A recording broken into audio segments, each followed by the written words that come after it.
ear goggles, bitches. It's time for some pop goulash. I'm Reuben, and sitting across the table from me is a man I've met maybe 3 times. Yeah, I'd say about maybe. that. Yeah. And he was actually kind of on the podcast the last time the Thunder Comics crew were on when I did my first remote. Mm-hmm. You kind of hear him in the background when Sarah wasn't hogging the microphone for no reason. They were setting up for Free Comic Book Day, which was a runaway success for them, I think. Very good. It sounded like. Very good. And so John, who is sitting across from me right now, is don't know much about the man, but we really hit it off really well at that night. So almost oddly well. Yeah, it was weird. Yeah. It was like stars aligning kind of well. I believe we said hive mind was the term. Yeah.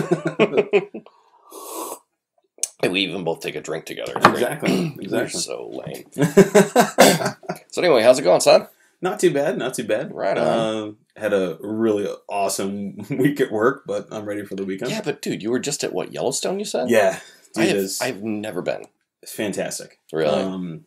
If you're into hiking, even the slightest bit, scenery, let's put it this way, depending wherever your interests align, whether it's 1% or 100%, there's something for everyone at Yellowstone. You could take a 5-minute hike and see something super awesome, right? Or spend your entire day hiking a mountain. Nice. So highly recommend it. Yeah, I had a buddy of mine who he and his girlfriend took like a week and went camping in Yellowstone, and they woke up one morning and a herd of buffalo just kind of congregated around their tent. Yep. And they kind of shit their bricks. Yep. So day 1 there we saw 5 black bears. Ooh. Yes. Yeah, but black bears aren't like... Oh, they're super docile. Yeah. Unless you fuck with them. Yeah, and you made the person's cubs. So, funny story about that. We're getting there is day 2. No. Keep closer. Oh, there we go. And these mics are super crispy. Okay. So, all of this noise they're picking up. Yeah, I can hear it. Oh, well, you know what? It's because they're not suspended. I'm cutting all of this out. This will be one of the few edits I make. All right, come on. Nope. God, that sounds like shit. Well, it's like bongos. Right. But you goddamn hippies. This is actually the music you hear at Yellowstone. That's funny. Well, it's funny because I'm going to go hang out with some hippies next month. Oh, perfect. Yeah, I got tickets. I'm going to go see Fish. Nice. I'm a fan. Dude, I want to see Pepper live. I'm not really into that. I mean, I like 311 growing up, but I've always wanted to see Pepper. I've always heard the name, but I've never listened to. There we go. That should be good. Imagine well, I can't even speak informed on them because I've only heard maybe 10% of their material. Really? I just dig their vibe. And they opened for 311 2 or 3 tours ago. Really? Maybe. I think it was. Actually, probably longer than I was in college. Fuck. That was 10 years ago. Oh, God. But yeah. How old are you? 33 this year. Oh, fuck. God. See, for me, college is almost 20 years ago. That's true. God, what year did I graduate? I graduated in 2002. So, yeah, I'm 2 years away from my 20th anniversary for college. Wow. Yeah. I'm old, Billy. I turned 41. Well, you don't look it, so there you go. Well, yeah, I keep my resilient beauty by consuming large amounts of whiskey and fats. We're petrified prior to our demise. Right. So sorry about all that noise earlier. I was trying to fix the microphone, but yeah, these, no worries. Like I said, these mics. I'm still getting used to them. They're super crisp. I was gonna say this. You can hear the breath. Yeah. Well, They pick up on me keyboard, using the keyboard. I've noticed that in the last few episodes I've put out, which have been kind of spaced out, but I've been busy, dude. I've had shit on my hard drive forever, and I'm just I just can't get to it. Dude, I can't even get to reading comics. So dude. Don't worry. Dude, I just got done reading Mr. Miracle. Nice. Did you read it? Have you read it? Yet. Oh my God, it's fucking awesome. Nice. It's zany, and it's philosophical, and it's funny. And it's a good examination of Mr. Miracle's relationship with Big Barda. Okay. And they're in the middle of shit, and they're just like tragic shit, and they're just having normal conversations about relationship type conversations. Okay. Tom King is a fucking brilliant writer. Okay. I haven't read much by him, so I've read quite a bit of stuff. I mean, he was the one that started off the Injustice series that was based off the video game. So I have read. Yeah, okay. And he did the Vision series, the Vision for Marvel not too long ago. Yeah. But he's done a lot of stuff. He's just a great writer. It's just so I have. Okay, I didn't know he didn't. Wow, I guess I need to pay more attention. Yeah, it was him and I can't remember. Mike Diodato, I think, did the art. Okay, maybe that's why I was okay. So shame on me. I have those first friggin' 5 books in my bookcase. Oh, dude, I have the entire hardcover collection for those. That's my first 5 of the hardcover. Damn, Sarah's gonna shoot me, but I'm not gonna buy them now. Or is that the stack that's sitting behind the counter? Yeah. Oh shit! Because it was like this random accoutrement of Injustice articles. Dude, they're 45% off. Oh, believe me, she's been suckering me into an awful lot of she got me to buy the Gambit fucking one-off Marvel book. Why? Because I've just never read much of other than Gambit's story. The only thing I know of is 90s X-Men from the cartoon and a very little bit of Age of Apocalypse. Okay. Because of collecting cards when I was younger. Sure. That's where my knowledge of Gambit ends. Okay. So I have no knowledge of Gambit whatsoever, aside from the fact that he's Cajun and Bangs Rogue. Yeah, and he's also what's his name was trying to lobby for the part. Oh, Channing Tatum. Channing Tatum. Because he's from Louisiana. Oh, is he really? Yeah. Okay. Like, body-wise, I don't think so. Like, he's too stocky and... Yeah. Like, Gambit always just kind of looked like a wiry kind of dude. That's what I thought, tall too. and lanky. Like, I'm having trouble thinking of his name. The loud guy in... Paul Bettany. Duh. Yeah. But not Paul Bettany Vision. Paul Bettany from Knight's Tale. Paul Bettany was a Knight's Tale? Yeah, he's the announcer, the guy, Lord of the blah blah blah. Really? Yeah, dude. I hope I'm remembering that right. But he's the blonde-haired guy that Heath Ledger finds naked on the road because he got robbed. No, that's not Paul Bettany. Isn't that? I'm pretty sure that's Paul Bettany. No, that's Alan Tudyk. No, that's the sidekick. That's the quiet one that is his sire. But the announcer that comes into every joust and is like, "Ladies and gentlemen, Lord of the Shire." That guy. I'm looking this shit up. Oh, this is so much more fun. I love this. Yeah. We didn't have this last time. No. See, this is why it's more fun to record in my basement. Fantastic. You're right. There's his ugly ass right there. Paul Bettany from that movie build and that attitude is a perfect Gambit. There you go. I was almost thinking like Desmond Dismalchin. Okay, I can see that. From the Ant-Man movies? Yeah. I can see that. He was also in The Dark Knight, too.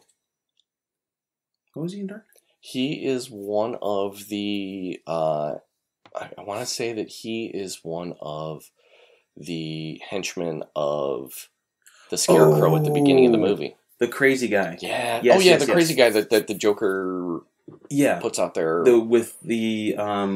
That he, God, I'm blanking. I'm so tired. Yeah. Harvey Dent. Yes. Ties up and he's like, "What would you do?" Yes. That guy. Yes. Okay, Yes. I got you. Yeah, and Batman's like, "This man's from the Arkham Asylum." Yeah. Okay. Dude, don't get me wrong. Yeah. I love those Batman movies, but I still come on, Christian Bale, you're a way better actor than. Where's the trigger? Where's the trigger? I think that's one of the one things that they got right in. The Justice League and Batman v Superman was they put a voice modulator in the mask. Agreed, 100%. And Jeremy Irons going, was it feather figgy bottom fudders or something like that when he's testing it? I thought that scene was great. Yeah, those were good movies. Yeah. They were fun to watch. Agreed. Look, I think comic book fans, and I've said this before, comic book fans are like Metallica fans.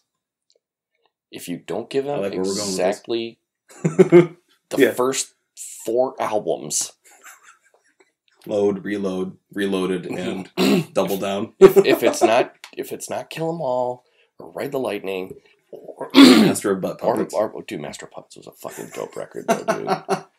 Like I said, I'm old Billy. This shit was my fucking my wheelhouse. Oh, dude, that's way. I know. Oh my god, I know. That's the For Him Who Should Not Be Named. Well, that was what was that record? That was off of the Mission Impossible 3 soundtrack. Okay. Yeah, I Disappear. Yeah, and same way with Limp Bizkit's. They did the theme. Yeah. For Mission Impossible. But what was it called though? I Get Around or some shit. Or something stupid. You Can't See Me. I don't know. Take a look around. Take a look around, yeah. There you go. But which also, if you listen to any like AM radio morning talk show, if they do the weather or the traffic, they're playing that background music. The Limp Bizkit one? The Limp Bizkit one. Yeah, because it's Jesus. all that. Yeah. Oh, yeah. Yeah, like I've seen Limp Bizkit in concert a couple times. Dude, I'm so jealous. I still haven't gotten to yet. Well, oh, I was that angsty little shit growing up. Oh, dude, yeah. I loved Limp Bizkit. Yeah, I saw Limp Bizkit open up for Korn. Oh, you lucky bastard. With oh my God. Helmet. So you saw the Family Values tour? No. Oh. This was at the Aragon Ballroom, son. Ooh. In 98? 99? With Helmet? Yeah, with Helmet. Yeah, it was Helmet, and Limp Bizkit was on their first tour. Korn was on the Life is Peachy tour. Yeah, dude. At the Aragon. Dude, that's dope. Yeah, it was... I don't jam Korn anymore. No, I tried to recently. I'm like, I'm not... It's so dark. It's so not even dark. that it's dark. It's just that it's like... Dude, Fieldy, tune your fucking bass. Just don't put like wet fucking strings on that shit. No, it's not even that. It's just like he kind of twirled the fucking machine heads a little bit just so they're a little taut and just slapped the fuck out of it. It's like, that's not playing bass, you shit. But you realize that's what got him popular. I know.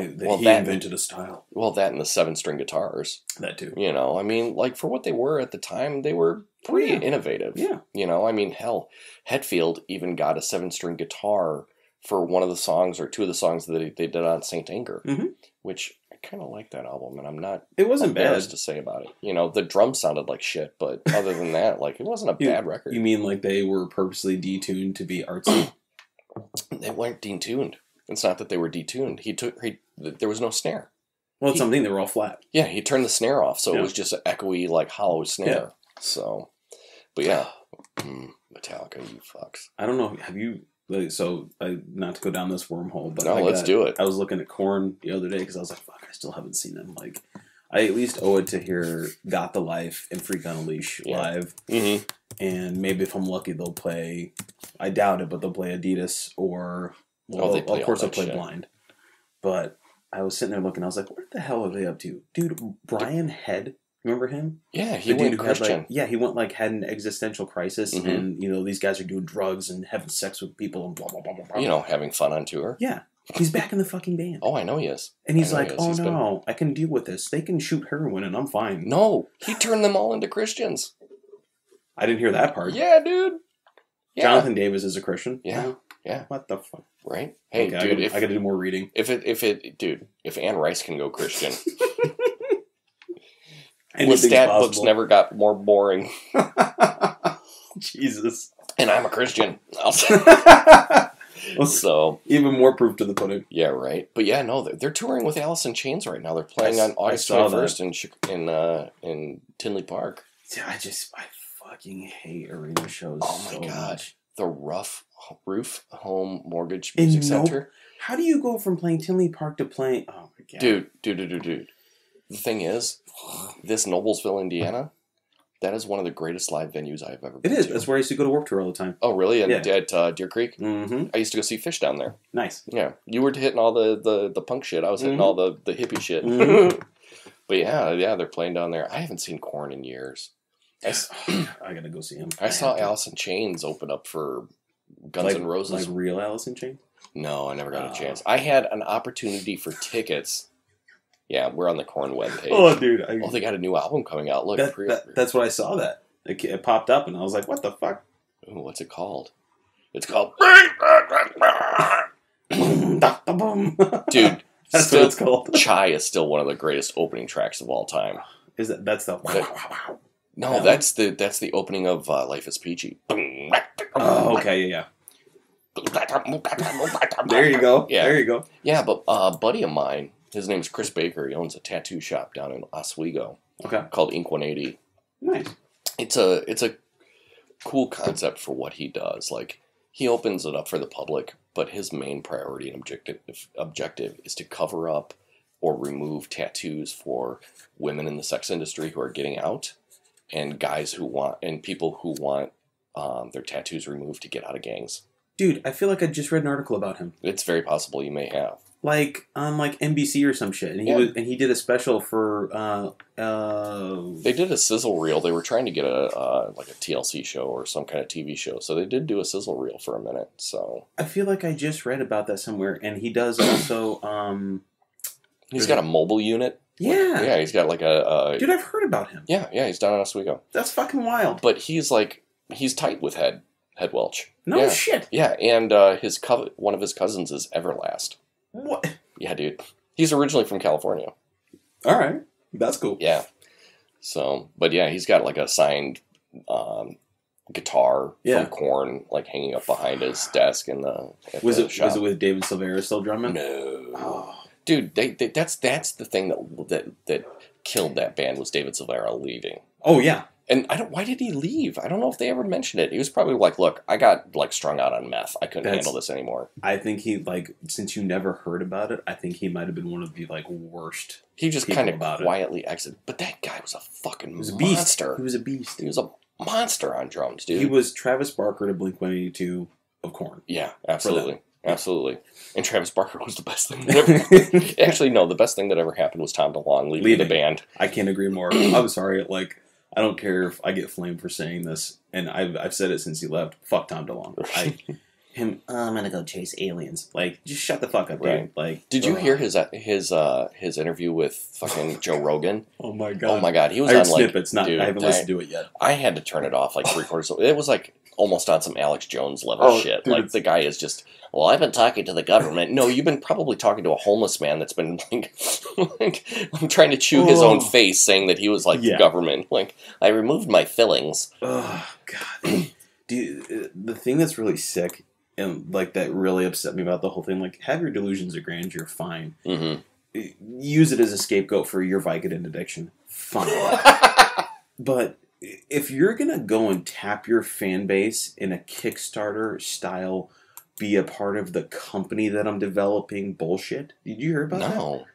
He literally opened up IPO for the company for people to donate and they'll be part of To the Stars. And all the I can't even defend them at this point because they're probably all my age. Mm-hmm. Gladly gave their money to him so they could be part of To the Stars. And everyone's like, oh, we're going to be in space and we're going to be knowing about aliens. He just literally took your money and now doesn't have to give you anything in return. It's not even a Kickstarter. It's not even guaranteed to give you anything. Oh, my God. Oh, this is what happens when you have a guy that sings mine, let me take my time. Dude, listening to him sing was I'm sorry. Oh, my God. He had the one thing was when they first got really big. Okay, when Enema, or when... Enema. No, well, I guess Dude Ranch. Dude Ranch. When Dude Ranch first came out, they were performing a song on the MTV Awards. Yeah. And it was the first time that they were ever performing in such a large audience. Yeah. And backstage, you could visibly see his anxiety. Oh, yeah. And I felt bad for him. I'm oh, I had empathy for him. And then I'm just shut up. But I did see them play. With DeLonge and...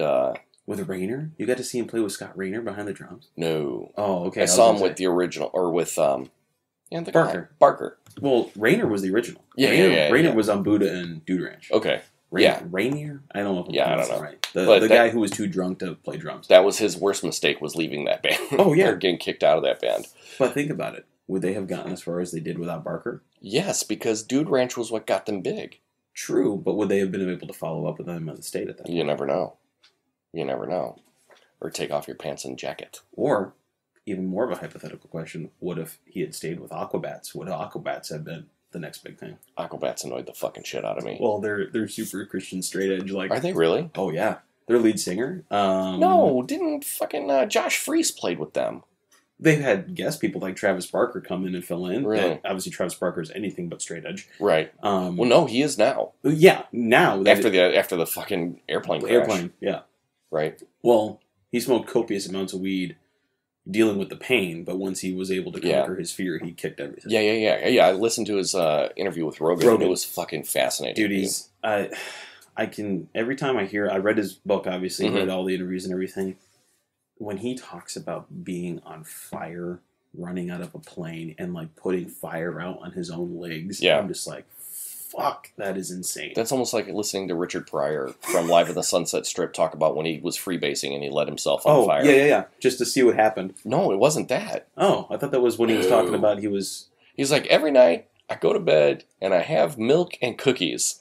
And I dip the milk cookie into the milk and it exploded on my face and caught me on fire. But what really happened was he was freebasing and he got, something happened and like lighter fluid got on him and he fucking caught himself on fire. Like the pipe exploded and like it caught him on fire. Okay. And he was running down the street like just on fire. But then he talked about the recovery process when he was in the hospital and stuff like that. Dude, it's harrowing. Yeah. It's funny as hell because it's Pryor, but at the same time, it's fucking harrowing. If you haven't seen... Scaling, descaling, what is it? Yes. Like, he's like, oh, they put you in the water, and they're like, oh, this is the water.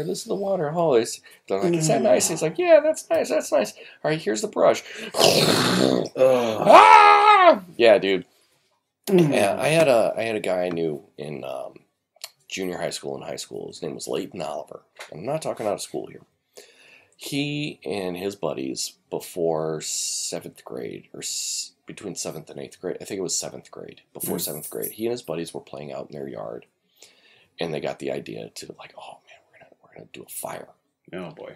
And they went into his backyard, threw a bunch of shit into a tire or some shit, poured gasoline on it and lit it, and the fumes sucked back into the can and blew up. And he had like burns over 80% of his body. Yeah. He was on Rescue 911. Do you remember Rescue 911? Yeah. Yep. He was on Rescue 911 for that shit. And then, like, got through all of that, survived it, was fine, you know? And then 2 years after graduation, he dropped out of cancer. Wow. Yeah, dude. That's rough. Yeah, it was fucked up. This is getting dark. Yeah. I'm going to open this bottle of Basil. And scene change. Yeah, right? And scene. So, yeah, what's been cricking your craw here recently, man? So you do toys. That's my shtick. That's your shtick. So what? Like they're way too expensive for me anymore. So I've actually been. I don't know what or who is selling drugs at Hasbro, but they decided it was a great idea to launch back-to-back waves in both Star Wars and Marvel Legends, which are two of the key ones that I collect. As of, like, now? Yeah. 3 months ago, they were like, hey, by the way, we're going to flood the market with so much shit, you literally won't be able to afford it unless you sell your kidney. Yeah, why are they $20 a piece? Because they can get it. Well, I know you described it to me in the store one time, but to our listeners who are unaware of the... Very true. The raping and pillaging of our children's souls for fucking toys. So basically what it was is back when I was super young, obviously action figures were a lot cheaper. Oh yeah, I remember 25 years ago. Dude, I remember going to like Zayre's and Kmart and getting fucking $4.99. No, dude. That was my generation. It was $4.99 figures. No, we got the original 3.5-inch Star Wars figures for like $1.75? $1.99. Yeah. $2 at the most. Yeah. And even then it was like pulling teeth to get them, you know. My mom didn't get them for me, Grandma got them for me. Oh, of course. Yeah. Oh, by the way, I almost committed a cardinal sin there. But what was it? So I want to say it was the Kenner era, right when Kenner lost the license. Mm-hmm. Hasbro came in with their greedy little fingers and was like, we're about to blow this up. In front of the mic. Closer. Or move this so you're sitting more comfortably. I guess that's true. There you go. So that whole thing went down, and, you know, if you want to know more, watch The Toys That Made Us. Yeah. Yeah. Did you watch the one that they did about He-Man? It wasn't even on Toys That Made Us. It was its own documentary. Yeah. It was great. It was like, 45 minutes of just He-Man? Yeah. It was awesome. Yeah. How they were like, they were going to do Call the Conqueror or some shit, and it ended up being like He-Man, and then like it was such a brilliant plan. Let's just do the same body type for everybody. Just swap the heads. And arms, depending on what their armor was. Brilliant. Yeah. Dude, have you seen those DC-BC things yet? Or the DC Wild? The Wild, yeah, dude. And they're basically He-Man with DC characters. And people are going nuts for them. They're stupid looking. They're so stupid. And the what are they called? Whatever the horror offshoot is, they did Jason, Freddy, Mike Myers in the same bulky body style, and people are losing their fucking minds. That's ridiculous. Yeah. It's like the old those throwback action figures that they were putting out there for a while. Hey, look, this looks like it came out in 1983, but guess what? It's $15. But so I got to hand it to them though. Reaction.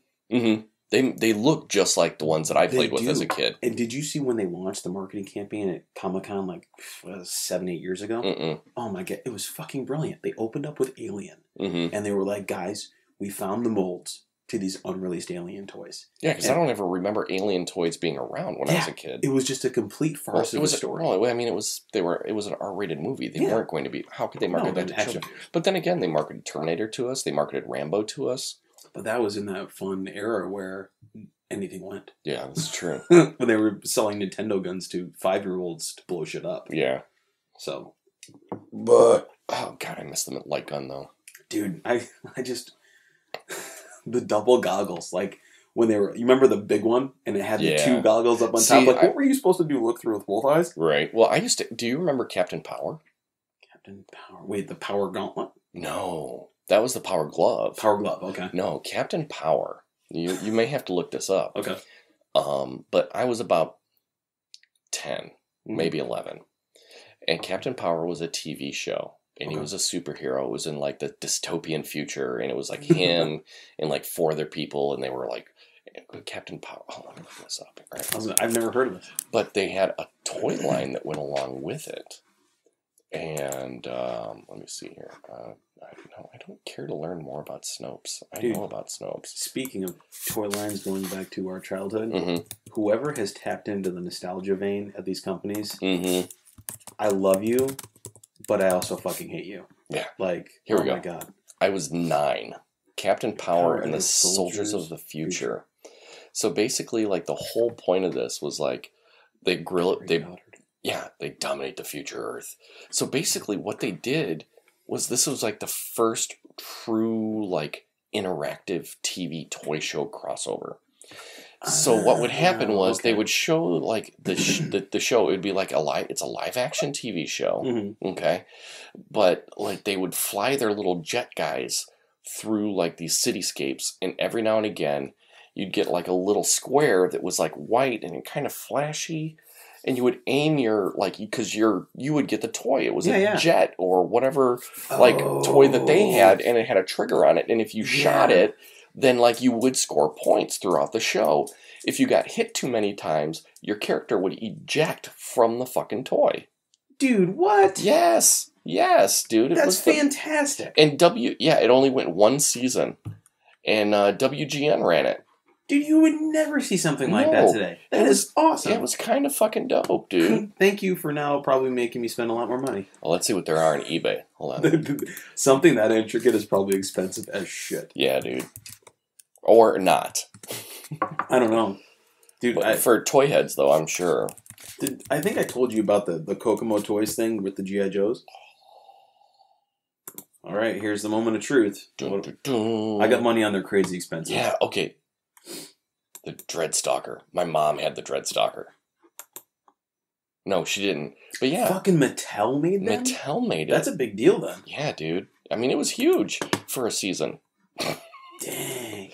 Yeah. That's super cool. But these were the action figures that came with it. Alright. Which one is this? Oh, this was like the main bad guys thing. This is the one my mom had. So you would like... It was almost like VR. You would look through this... But there was a mirror here so you could see the show. Oh my god, and like dude, that's cool as hell. Yeah, this was what you would shoot at the screen, and he was like the bad guy. And if you got hit too many times, you got ejected, man. It was crazy. Oh, yeah, and then this was the... Dude, that is dope. Yeah, this was the Captain Power vehicle. That's the one that Captain Power had. Yeah. Yeah, so we're looking this shit up on eBay. That's super cool. Yeah.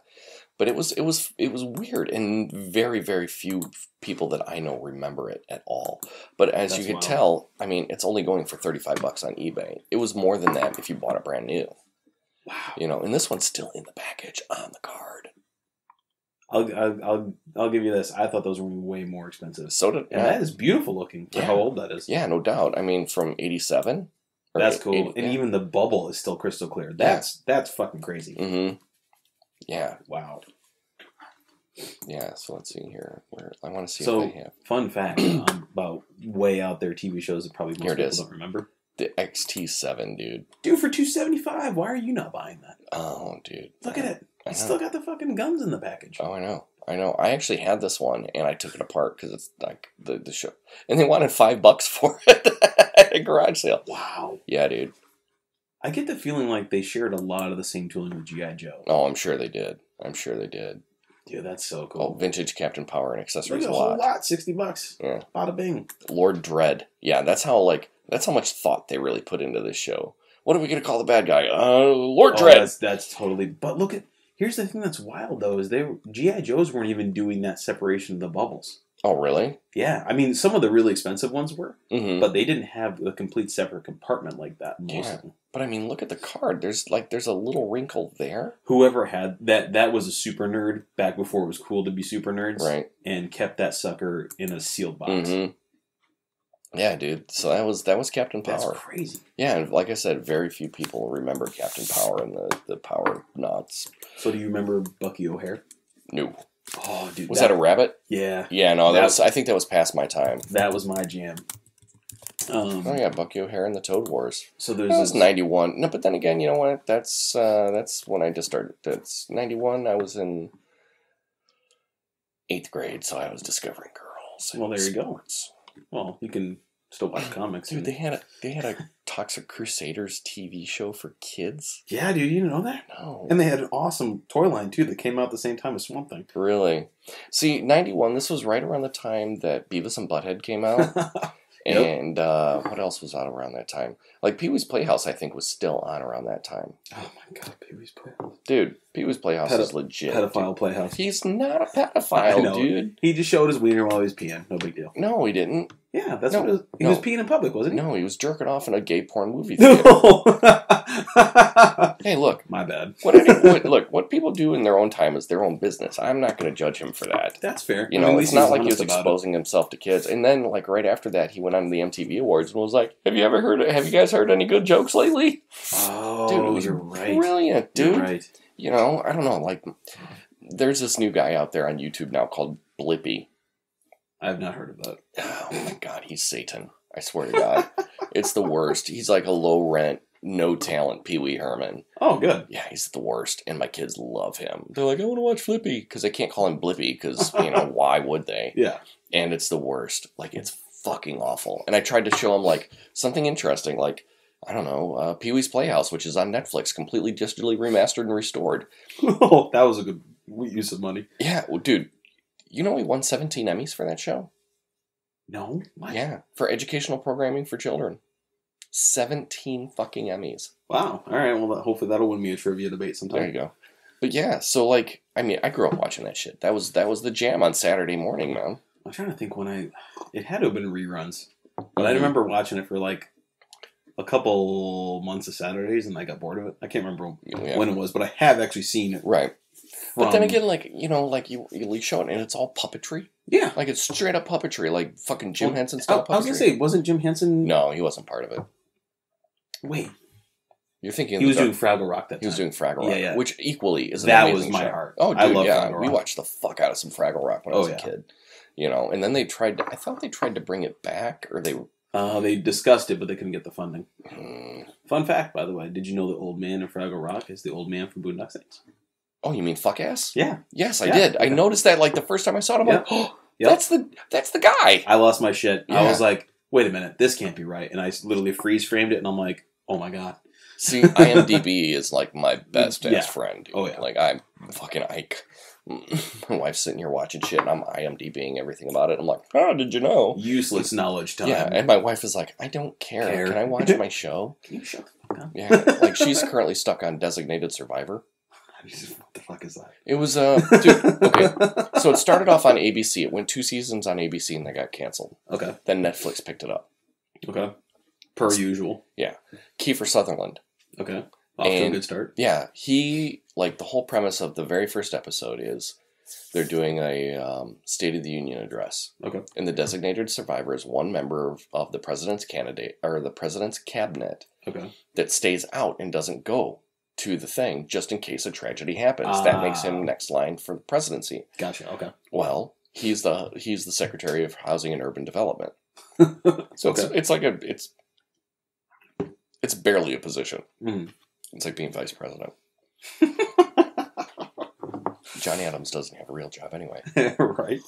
But, so they have, like, the State of the Union, and somebody blows up the fucking Capitol and kills everybody.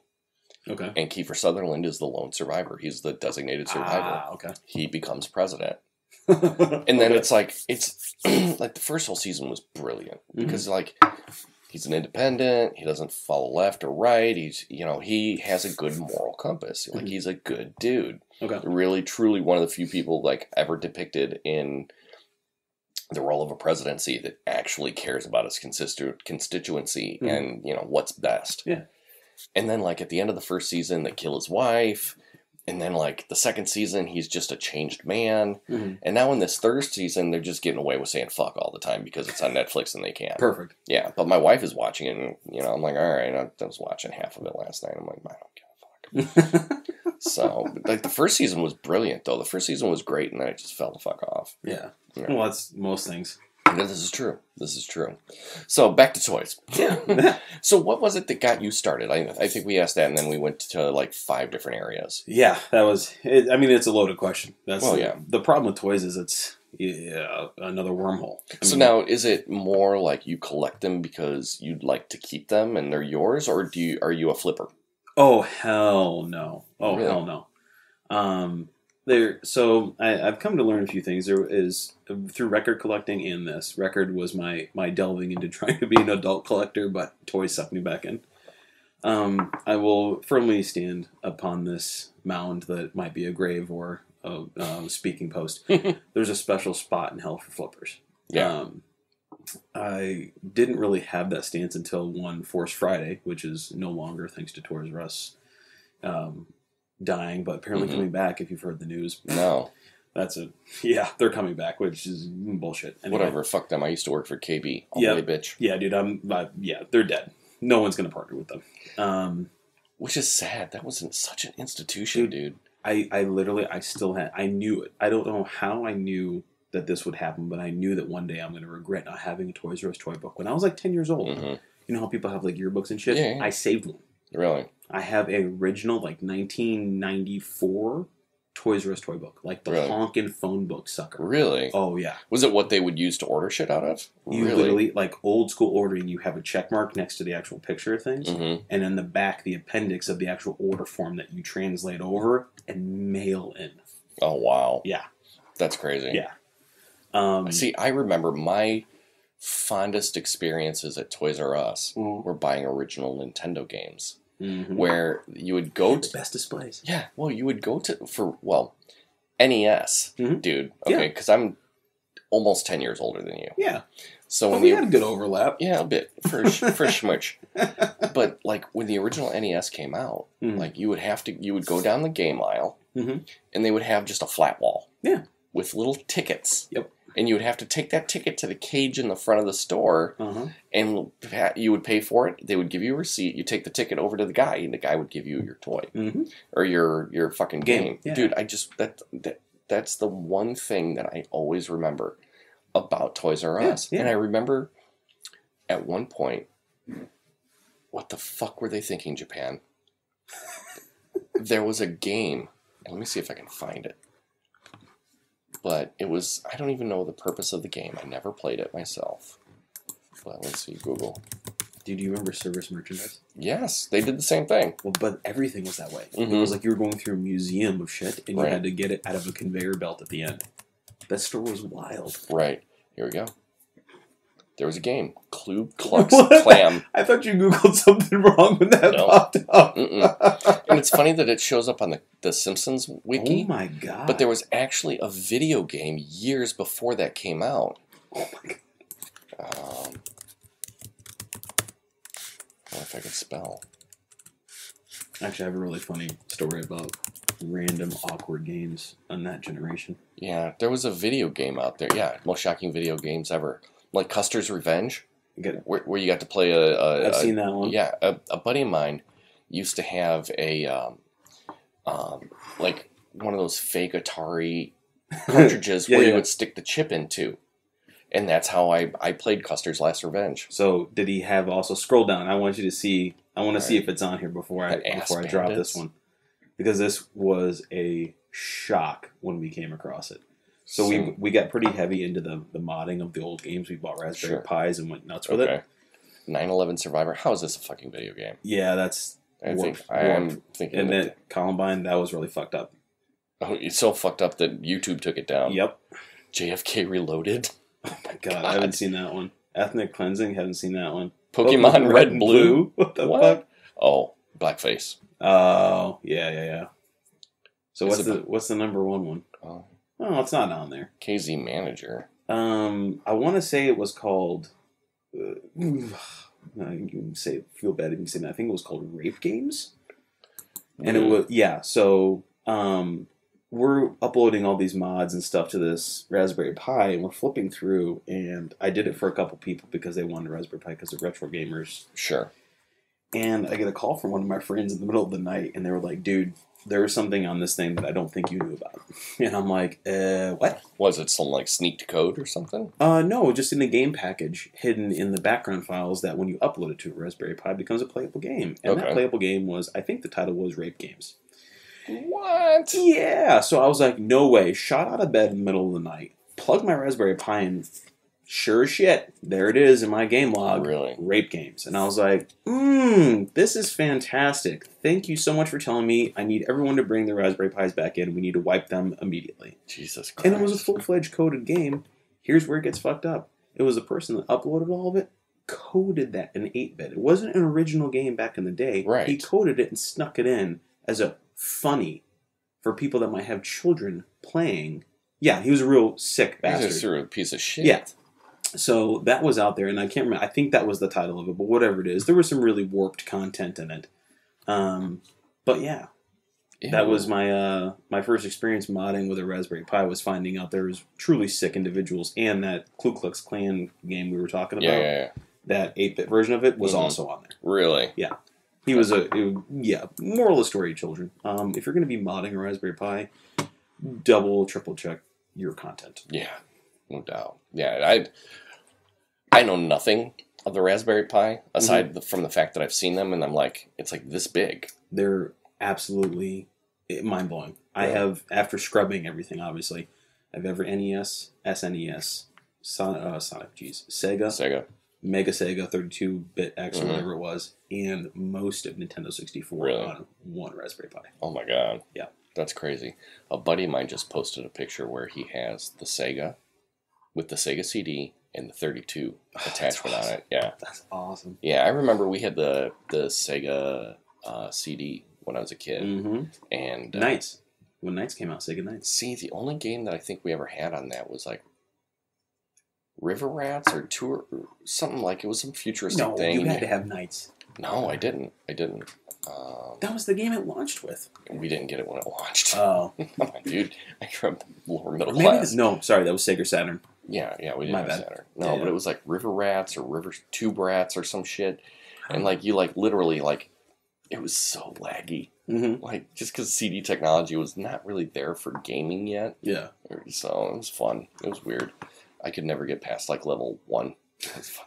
Dude, that's fucked up. It was like playing Dragon Slayer, but not being good at it. You know what game was impossible? And I wearing it. The X-Men game? X-Men Clone Wars. Oh my god. I went back and tried to play it on the emulator. It's still just as hard as when I was a kid. Really? Only I can cheat now and save state it. Yeah. What was it? Oh god, what was the Activision game for Atari? Pitfall. Oh, you beat me to it. There was a fucking game that had zero end to it. It was just like, yeah, it's just a right-hand scroller. Just, go down the pit, and you don't win anything. But you eventually get where it's pit rope, and you can't beat it. Alligator. Yeah, random alligator. Yeah. That game was fucking pointless.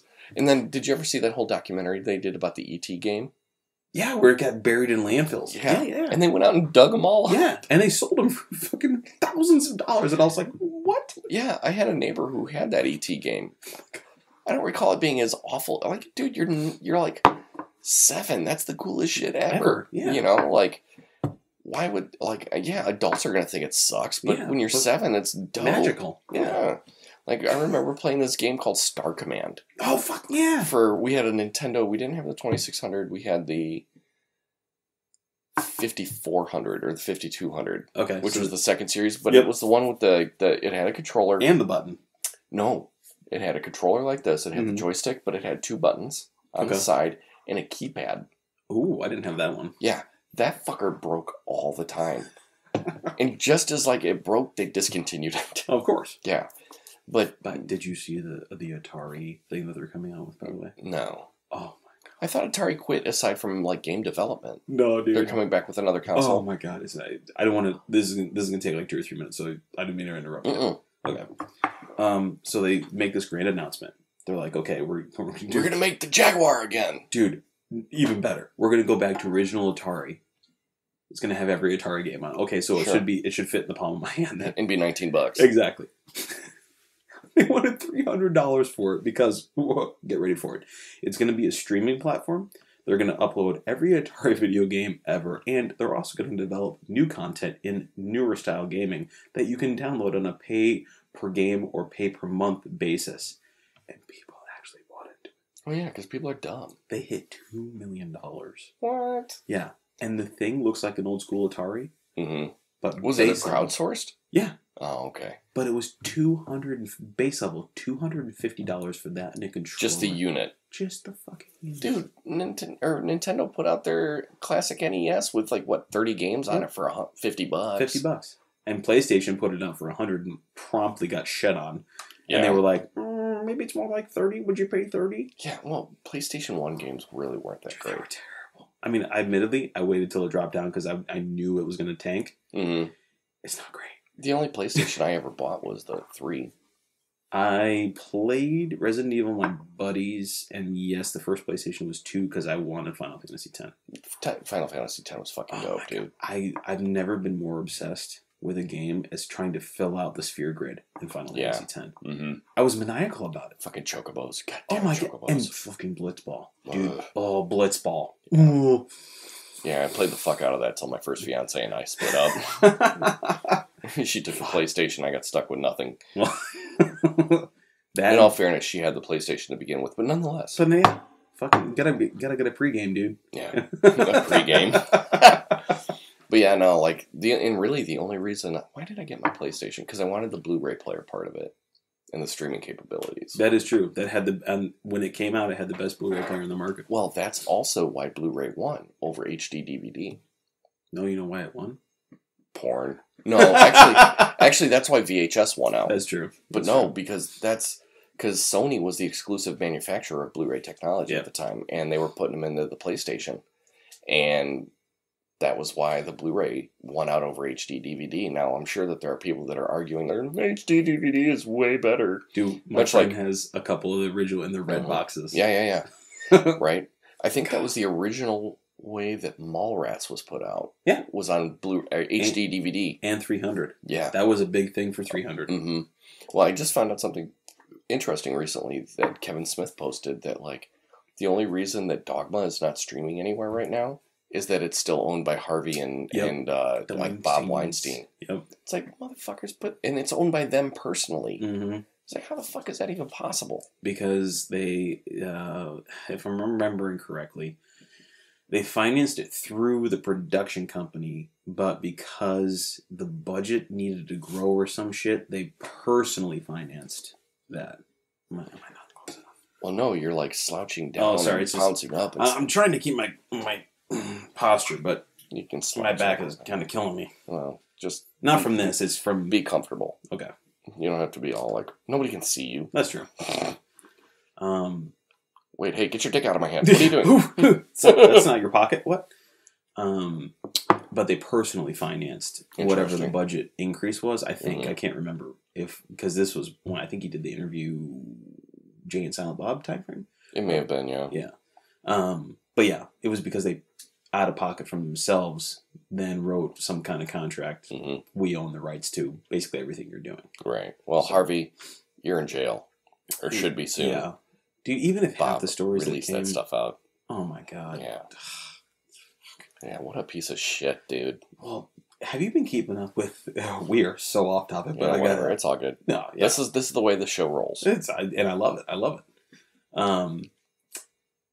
The sex scandal of R. Kelly.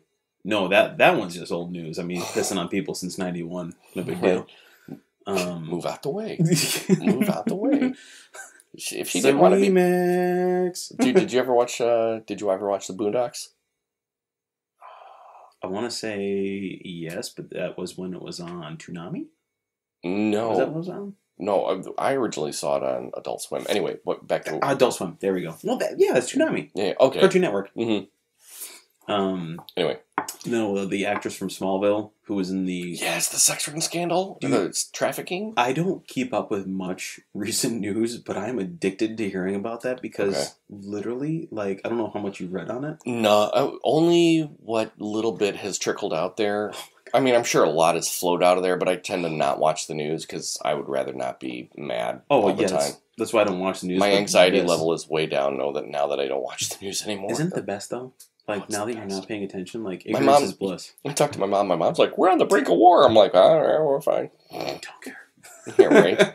I mean, it's terrible to say. I mean, I do care because, obviously, I don't want to be nuked in my sleep. Right. But... Well, that'd be the best time to be nuked. That's true. So we didn't see it coming. Yeah. But... Wolverines! Exactly. All of a sudden it's Red Dawn. Oh, Red Dawn. But the original one, not the new one. No. That one was garbage.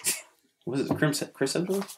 Yeah, no, I thought it was Channing Tatum. There we go. Wait, no. It was Chris Hemsworth. Yeah. I might have to watch that again. He's dreaming. Fat Thor, though. He's my boy. Dude, seriously.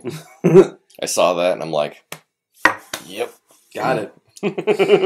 And Korg's all fat. Oh, and Mike's all fat on the couch just playing games. Anyway. But no, what's going on with that? So, like, I never watched Smallville. Oh, I didn't either. But, like, I'm not to say that I'm not interested in watching it. I just have never watched it. Correct.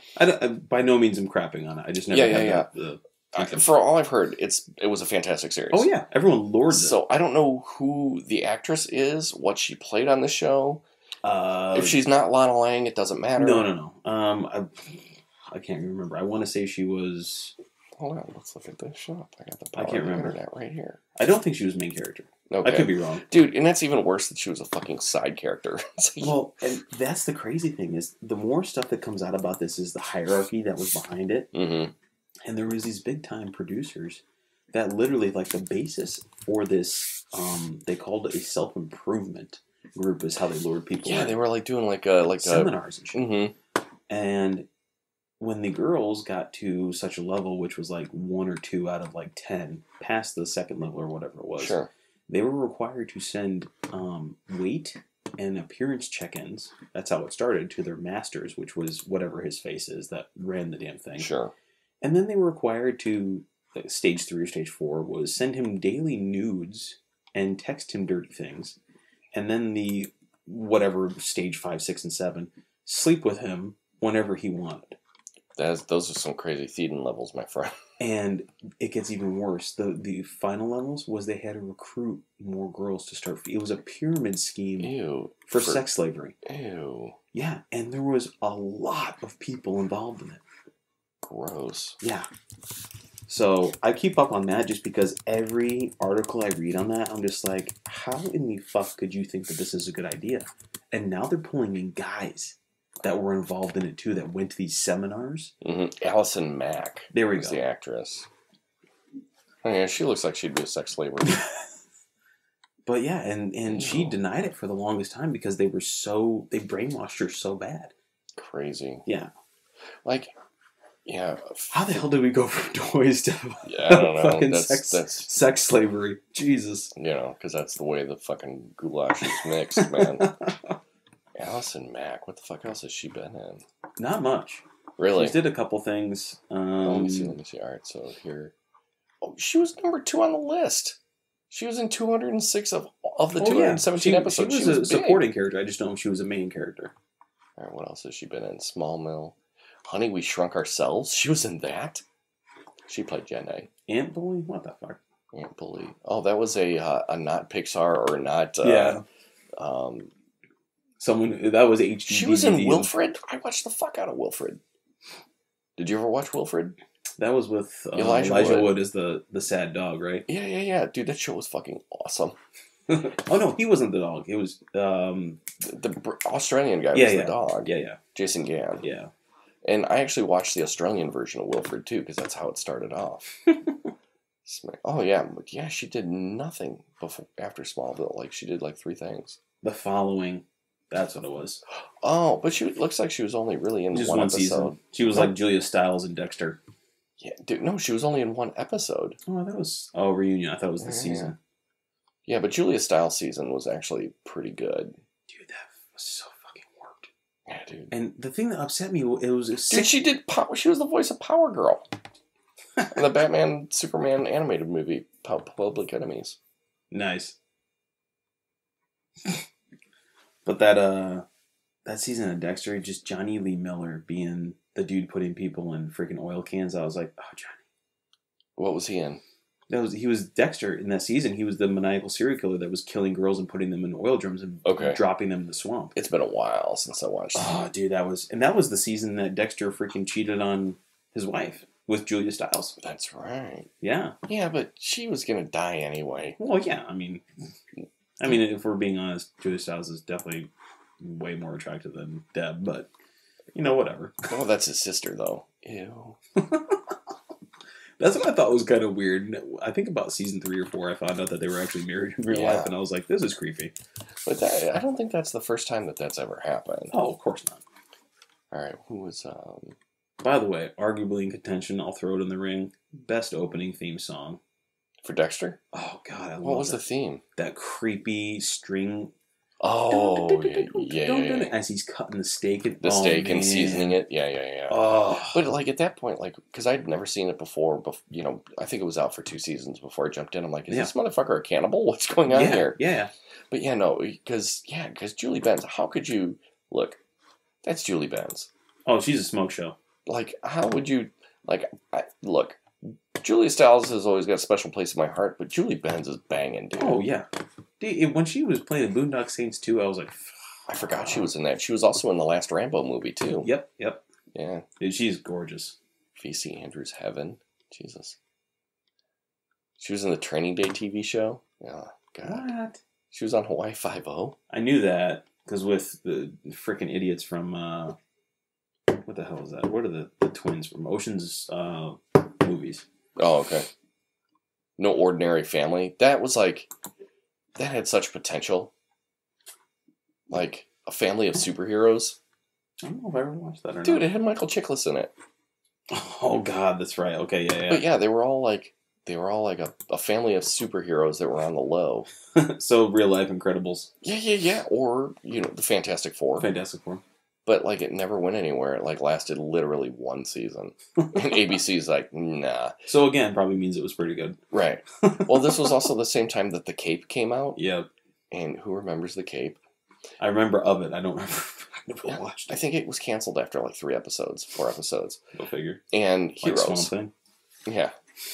Well, dude, that Swamp Thing show's actually been pretty fucking good. Yeah, that's what Sarah said. Yeah. And I was just like, all right, I'll give it a watch. It's been good. The only thing is they cast off type for Abby Arcane. Who'd they cast as? Brown-haired chick. Very descriptive. Well, with Abby, like, she's very typically, in the comics, she's always got white hair. Mm-hmm. Or blonde. Swamp Thing 19. Virginia Madsen's in it, though. Dude, she's brilliant. Mm. Let's see. I like that they took the style of Injustice for this one thing with the nose and the head sculpt. I thought that was pretty cool. Yeah. But, I mean, he looks like Swampy. Yeah. And it's Dude, I love that movie growing up. The original Swamp Thing? Mm-hmm. Yeah. Crystal Reed, she's the new Abby Arcane. Okay. And she's cute. Yeah. Not that qualifies her as a good or a bad actress, but she got them lips, though, yo. I'm a pig, I'm sorry. Swamp Thing. Yeah. Oh, she was one of the Teen Wolf actresses. Oh, and she was in Skyline, too. That movie was fucking awful. I never watched any of those. Dude, Skyline, it was a movie. It was like about alien abduction. Yeah, I never watched that. Yeah, it was fucking weird. Oh, she was in Crazy Stupid Love. She's in Gotham, too. Yeah, she was. She played Sophia Falcone. Okay. I could see that more than... That was the show that I couldn't give 2 shits about after the 2nd or 3rd season. I was done. I didn't make it that far. Yeah. I think we talked about this last time. You fucking... Nailed it, dude. So you're telling me Batman was super young when all these fucking people were arch villains, so sure. He grows up and he just beats up crazy old men. Yeah, right. Absolutely. I brought that up on like a Reddit post, and they were like, "No, if you really look at it," I'm like, "Nah." I'm like, "Fuck you." Yeah. If you really look at it, he's a teenager when he becomes Batman. So... If you really look at it, they're fictional fucking characters. Fictional characters. Yeah, I'm drinking out of the oil can now. So what is this? Oh god, you did Polish vodka? Peach tea whiskey. It's kind of like a moonshine. A moonshine? Dude, a friend of mine came up like when we had our 20th high school. No, yeah, when we had our 20th high school reunion 100 years ago. That's as it feels now. If you want to try some of this, it's delicious. 4 skull and 7 years ago. A buddy of mine came up from Georgia with some like straight up real fucking Georgia moonshine. Isn't that stuff nuts? That's good, man, but it'll peel some fucking paint. I literally, first time I had it, God, when was that? High school in the back field at my buddy's house. Oh my god. That's and I felt, and this was before I drank any liquor straight. I always had to have a chaser because, I didn't have any shame. Everyone did it. Smirnoff Ices, Boone's Farm. Dude. If you say you didn't, you're a fucking liar. So that shit wasn't around when I was an early drinker, so. Well, that was all we had. My formidable years were Southern Indiana, so that was the bread and butter. Whereabouts? Right near Evansville. I went to Heritage Hills. Okay. All right. Yeah. Yeah, I got friends that live in Martinsville. Okay. They're not racist. So. Not at all. They're really the dudes that I know are really good dudes. Oh, okay. I do not associate with racists. Okay. Well, most of our town was just dyed in the wool racist. Really? They got that. Dude, it was probably bad. Flying Trump flags and. Yeah. Yeah. Well, the guys that I know that are from. Like, it looks like he just busted a nut into a fucking petri dish. That's a terrible spot to stop a trailer. Totally. I still have Julie Benz's fucking IMDb profile up, and there's a Dexter trailer, and it looks like he literally is busting a nut. That finish is very smooth. Doesn't it? It's really nice for... I think that was only like $20 for the thing. I just like the presentation. Yeah. I dig that. They got a couple different flavors, yeah. That's awesome. Mm-hmm. But yeah. Seriously. And then it looks like Chickless is like banging her from behind in this one. Oh my god. Well, that's different. Well, maybe a little bit. But damn. After all, he is the Thing. So was the Thing's cock made out of... Your friend's got a real obsession with superhero sex organs. Dude. Poor Stan. I loved that he was in the fucking Into the Spider-Verse. Yeah. And did you hear that they have a full-fledged tribute for him, which I'm sorry should have been in the first Endgame credit scene, if we're being honest. But they have added that in as the Endgame re-release material. Really? So there's that scene. There's apparently a scene with the Hulk saving some kids, and then there's an unnamed scene at the very end of the credits leading into Spider-Man Far From Home. Really? I'm going to it just because I want to fucking take down Avatar. They already did. No, dude. We're 34 million off from being the global leader. Really? Yeah, but when Avatar 2 comes out, nobody's going to care about Avatar 2. Because it's been nice. 10 fucking years. I'm trying to articulate an argument for this, but okay, thank God we saved it. I'll go see it. I still haven't watched the first one. It's good. It's entertaining, dude. I can't, dude. It's Ferngully and Dances with Wolves and Pocahontas. But it's beautiful to look at, though. It is. But I grew up on Dances with Wolves. That was one of the first movies that my dad and me watched. Right on. Although maybe I shouldn't have been that young because there's some pretty fucked up shit that happens in that movie. Yeah, dude. But I remember hearing about it. Yeah, exactly. And I remember hearing the plot, and I was like, wait a minute, this sounds an awful lot like Dances with Wolves. Mm-hmm. And then I saw the trailer, I was like, this is Aliens Dances with Wolves. I am not going to see this. And I still have stuck to it to this day. You know what? If somebody's got it, borrow it. But it's not... don't. Everyone does it. I just have a principle stand because it was one of my first movies ever. So... Yeah. It's not terrible. Dude, he gave us fucking Terminator, though. Yeah, but Terminator's cool and everything, but if I had to have my Desert Island top 5, it would not be in that. So. And Aliens? Yeah, to invoke the fucking... Fine, alright, I retract previous said statement. fuck new James Cameron. Yeah. Because I was that way about Titanic. Yeah. Because it finally, like, it passed, and I never saw it.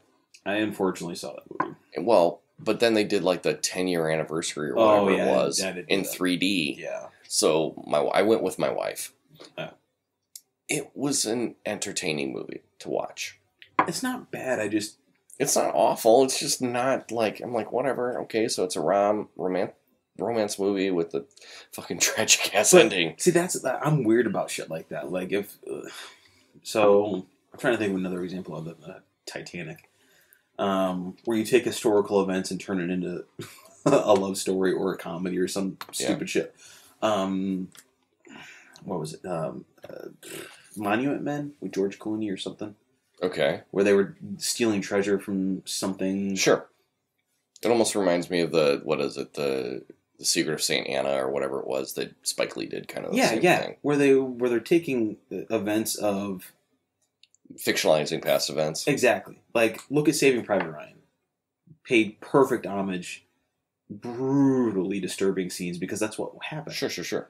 I feel like certain Holy Grail moments of things like that, World War II, Titanic, the Spanish Inquisition, occupation of Indians in America, don't trivialize it with comedies or a love story that's happening during it and then completely contort the events of history to manipulate. Sure. Granted, not saying you shouldn't take artistic liberties with things, but don't make that the main focus of something that was historically way more significant. Sure. But aside from all that, I'll get off my soapbox. Titanic was good for what it was. Yeah. But the fact that it got such an acclaim for the love story always bothered me. See, I always thought that it got the acclaim because the audience saw it, but of all the awards and stuff that it received, it was more for the filmmaking of it, and I respected 100%. that. And it was fucking like a crazy filmmaking because a lot of it was, a majority of it was practical effects. And yeah, it was real. They had sunken ships. They were in. The craziest thing though is that when it first came out, Neil deGrasse Tyson fucking slammed him because apparently from the way where the boat was, the time that it was, the stars in the sky were CG. And they didn't have the constellations right. It was backwards. So Neil deGrasse Tyson was like, well, it was a good movie, but the stars are in the wrong spot. When they re-released it for the 3D. Oh, they changed it? They flipped them. Nice.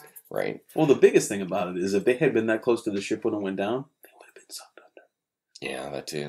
Well, a lot of people were, though. Well, yeah. But I mean, them floating on a door, they would have gone right down. Yeah. Or fucking Rose's bullshit ass taking up the entire fucking door when Jack could have fit on that shit too. But then again, the combined weight of both of them would have sunk that fucker anyway. Well, they could have treated it like a swimmy. Tilt it back and kick. Where are they going to kick to?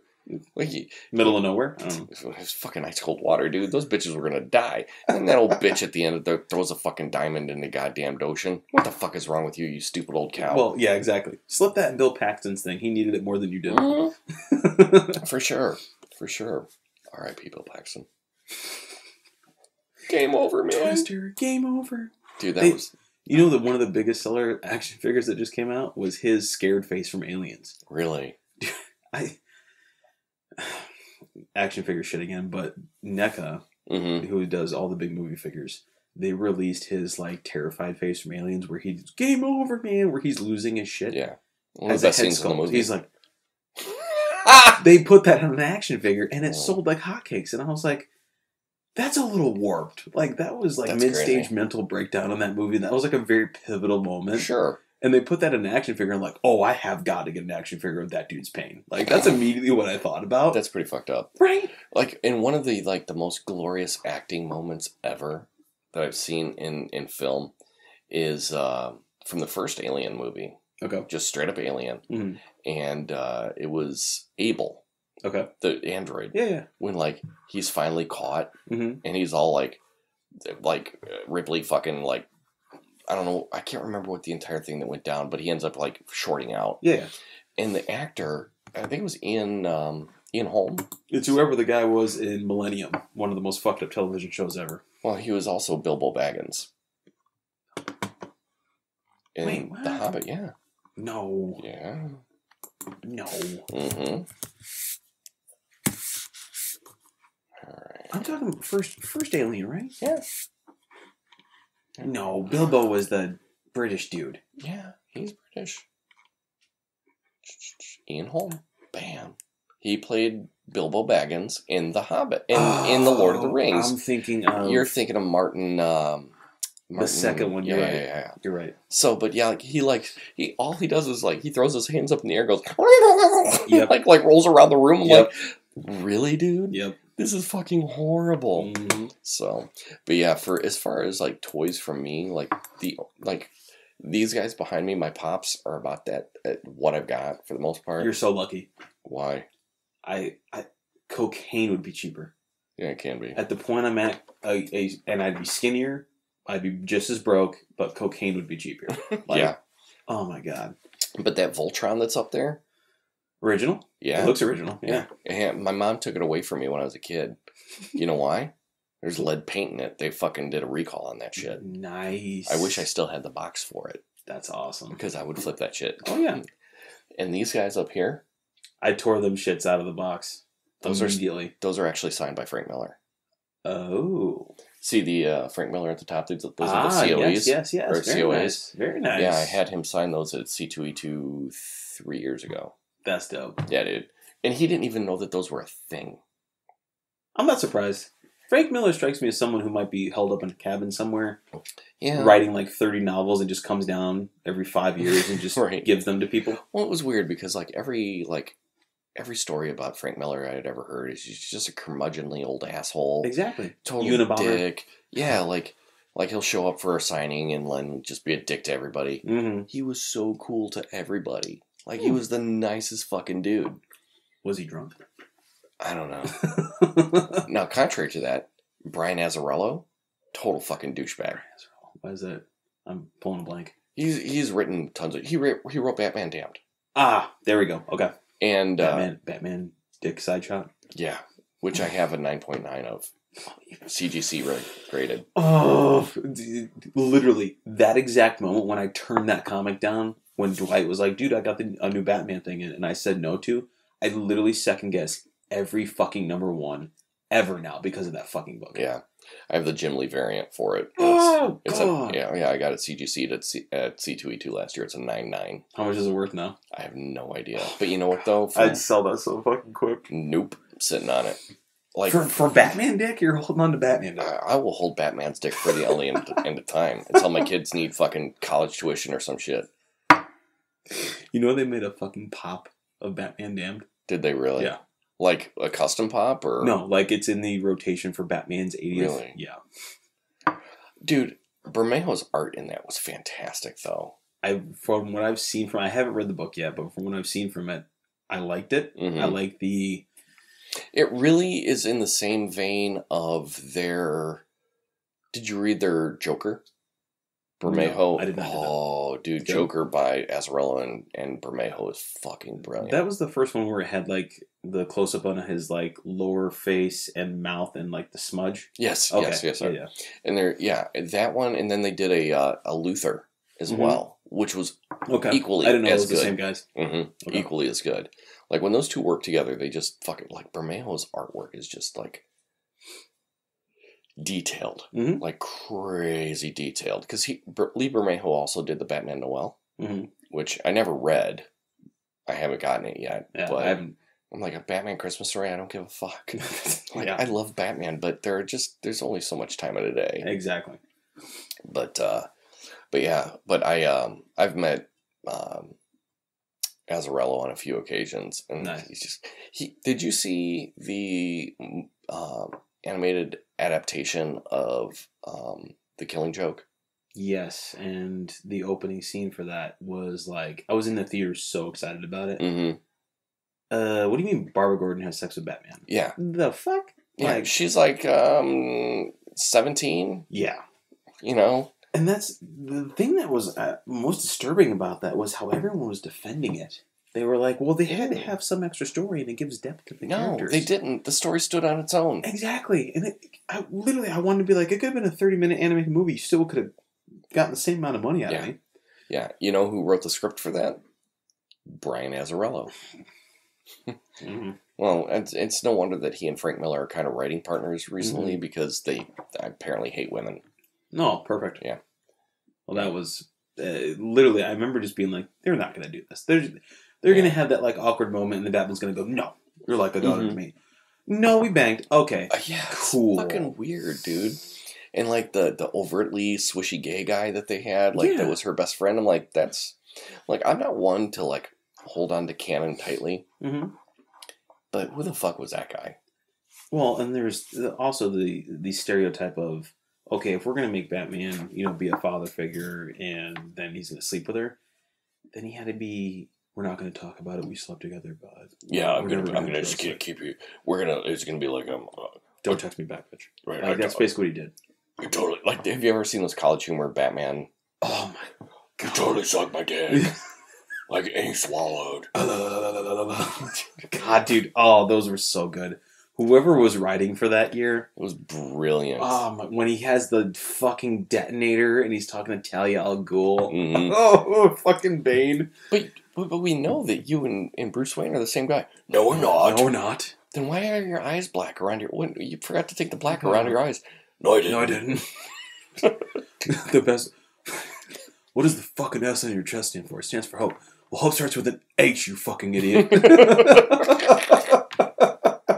back to your fucking planet.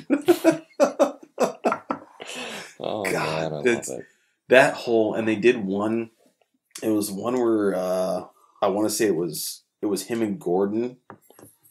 And it was the big redheaded guy playing Gordon up on the roof. And I think it might have been the intro to the Superman one. Mm-hmm. But he was like, what the fuck are you talking about? I just turned on the bat signal. Like literally just right. How are you already behind me? He's like, I'm everywhere. He's like, no, you're fucking not. I know who you are. And he's just like talking through that whole thing. You're Bruce Wayne. No, I'm not. No, I'm not. You don't know that. Dude, did you, were you a Game of Thrones? Not a fan, but I watched because my friends... basically peer pressured me into it. Okay. Homie that plays Ser Jorah. Yeah. Dude, I saw your post. He's going to be Batman. Awesome. Titans. Love it. Dude, I love it. Like, Titans was good. I haven't watched it. But, you know what, though? For something like that, I can understand. It's a paid service. Not everybody's going to want to drop the cash for it. Not even that. It's not. It's much more simple than that. I have been, with the exception of a few things, every DC property that has been turned into some type of live adaptation has disappointed me in some shape or form. Really? I enjoy Justice League. That didn't disappoint. I know this is probably going to make people go, what the fuck?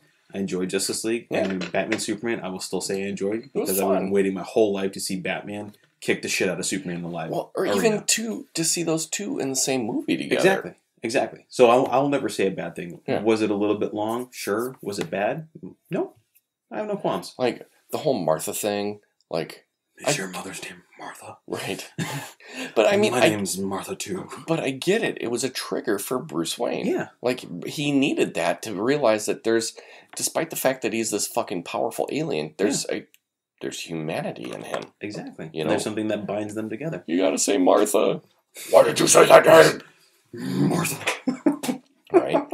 But, I mean, I like those. You know, they're granted, they weren't, like, there were points of contention. My biggest point of contention in all of those movies, all of the DCU movies that are going to be completely dismantled in the next 6 months. Squad was terrible. I liked Suicide Squad. I liked it for 3 scenes. Other than that, it was entertaining. Like, I'll give you that. Like, I find it entertaining and enjoyable in the same way that I find the Kingdom of the Crystal Skull entertaining and enjoyable. Oh, I hate that fucking movie. You get to see, look, after 20 years, you get to see Indiana Jones doing Indiana Jones shit. Was some of it absolutely fucking ridiculous? True. Absolutely. True. But it was Indiana Jones doing Indiana Jones shit. That's fair. And you know what? Like, that's my big nostalgia thing. Yeah. Okay, like, I am totally, like, down for some nostalgia. Yeah. But I'm also cognizant of the fact that I am 41. Okay. If I watch something, it is not going to give me the same feels it gave me when I was 10 watching it for the first time, because I had never seen shit like that before because I was fucking 10. Exactly. You know?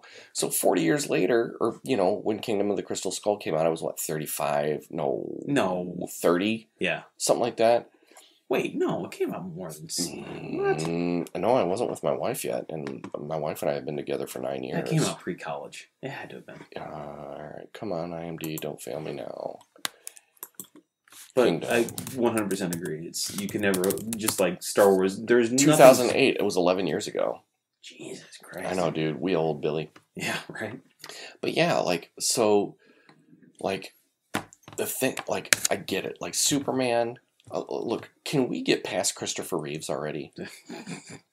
I grew up with Christopher Reeves. He was a great Superman for his time. In that hokey Superman... Boy Scouty way. Exactly. My biggest thing with Man of Steel was, one, it was way too dark. Yes. Like, but Kevin Spacey was. Oh, he was great. Good Lex Luthor. No, that was Superman Returns. Oh, you're right. Man of Steel was with... Henry Cavill. Okay, and Zod. And I thought Michael, what's his name, as Zod was fucking great. Yeah. My thing was, it was too dark. Yeah. Like, Superman is supposed to be the fucking Boy Scout. He shouldn't be, like, moody Superman. Yeah. You know, that's, if you want to do a movie on, like, the in-between years between high school and when he grew up, be that moody Superman. Yeah. Do that, those in-between Jesus years. Yeah. You know, that's fine. Yeah. But for me, it was like, it was fun. I saw it in the theater maybe twice. Okay. I think at one point I actually owned 2 copies on Blu-ray. There's special and extended editions. Yeah. But like for me, it was like, it was good. But my biggest point of contention with that movie is that he killed Zod. Yeah, because he's not supposed to kill anybody. No. He knows better. Like, you're Superman. Like, yeah, he was shooting lasers out of his eyes and he could have killed the family, but you're fucking Superman. You could have flown. Exactly. You know? That was my biggest point of contention. You can't kill fucking Zod. Yeah. Like, you can't. Superman does not kill. That was kind of one of my bones with Batman v Superman 2. Was like, Batman's just killing motherfuckers left to right. Yeah. You know, and look, if we want to look at it as an Elseworlds story, okay, I'm down with that. Yeah, because it's an alternate. But at the same time, like, you're bringing it out as, this is what the Justice League is. This is what Batman is. And Batman just doesn't fucking kill. Yeah. Like, yes, okay, I get it. In the 40s, when he first started, in the late 30s, he carried a gun. Yeah. But you know what, though? At one point, he was like, no, this is the weapon of the enemy, and we don't use this shit. Yeah. You know? It's like, come on. Although I would love, and I think we talked about this before, a Jeffrey Dean Morgan helmed Thomas Wayne Flashpoint movie. Yeah. Where it's just Batman killing people. True. I think that'd be fantastic. Well, absolutely. Absolutely. Jeffrey Dean Morgan doing anything was great. Dude, I think that movie as a standalone, if they're going to make a standalone Joaquin Phoenix Joker movie, they can make a standalone Dude, Jeffrey have you Dean seen Morgan. the fucking trailers for that? It looks good. It looks really fucking good. I'm down with it. If I'm not mistaken, I think Martin Scorsese is one of the producers on that. I wouldn't be surprised. Because he was originally like slated to be the director, and I think he stepped back to be the producer, and they were actually talking to DiCaprio at one point. I did, and I was so down for it. He would take the Joker to probably a really sick level. Like, because he is a method actor, just like, what's his face from My Left Leg and... Oh, yeah. My Right Leg and... My Left Foot. My Left Foot, there we go. Oh, God, 3 names. God damn it, we fucked this up on the last pod. I know. Like, when Tom and I sat down, it was, There Will Be Blood. Lincoln. Oh, my God. 2 for 2 for getting his name is a terrible thing. Daniel Day-Lewis. There we go. 3 names. 3 names. Yeah. In the name of the Father, I could name every fucking movie he's been in. Can't name his ass. But you know what, though? Joaquin Phoenix is going to knock it out of the park. Oh, yeah. It'll be a great movie. Like, have you seen I Wish I Were There? I think that's what it was called. It sounds... That was the Netflix one, right? No. Or I'm thinking of Her, maybe. No, Her was good. Okay. Her was fantastic. We actually, me and my buddy Tom did a Netflix and chill episode on that. Oh, that's right. All right, no, it was... All right, come on. What is the policy on bathroom breaks? If you need to take a piss, take a piss. All right, we'll pause and I'll look this up. All right, so the movie is called I'm Still Here. Okay. And it was a faux documentary that with he the did. rapper. Yeah, where he was going to stop being an actor and Yep. start being a rapper. Yep. And he just goes completely off the rails. Yep. I remember that. Like, it was so uncomfortable to watch. But remember the year leading up to it where he was doing all the press junkets? Yeah. And, yeah. He went on Letterman and, like, put gum under Letterman's Yep. desk. Let's see here. Oh, man.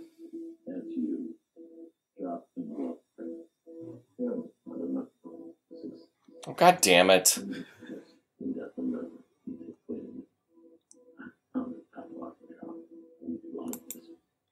Alright, let me see if I can play it.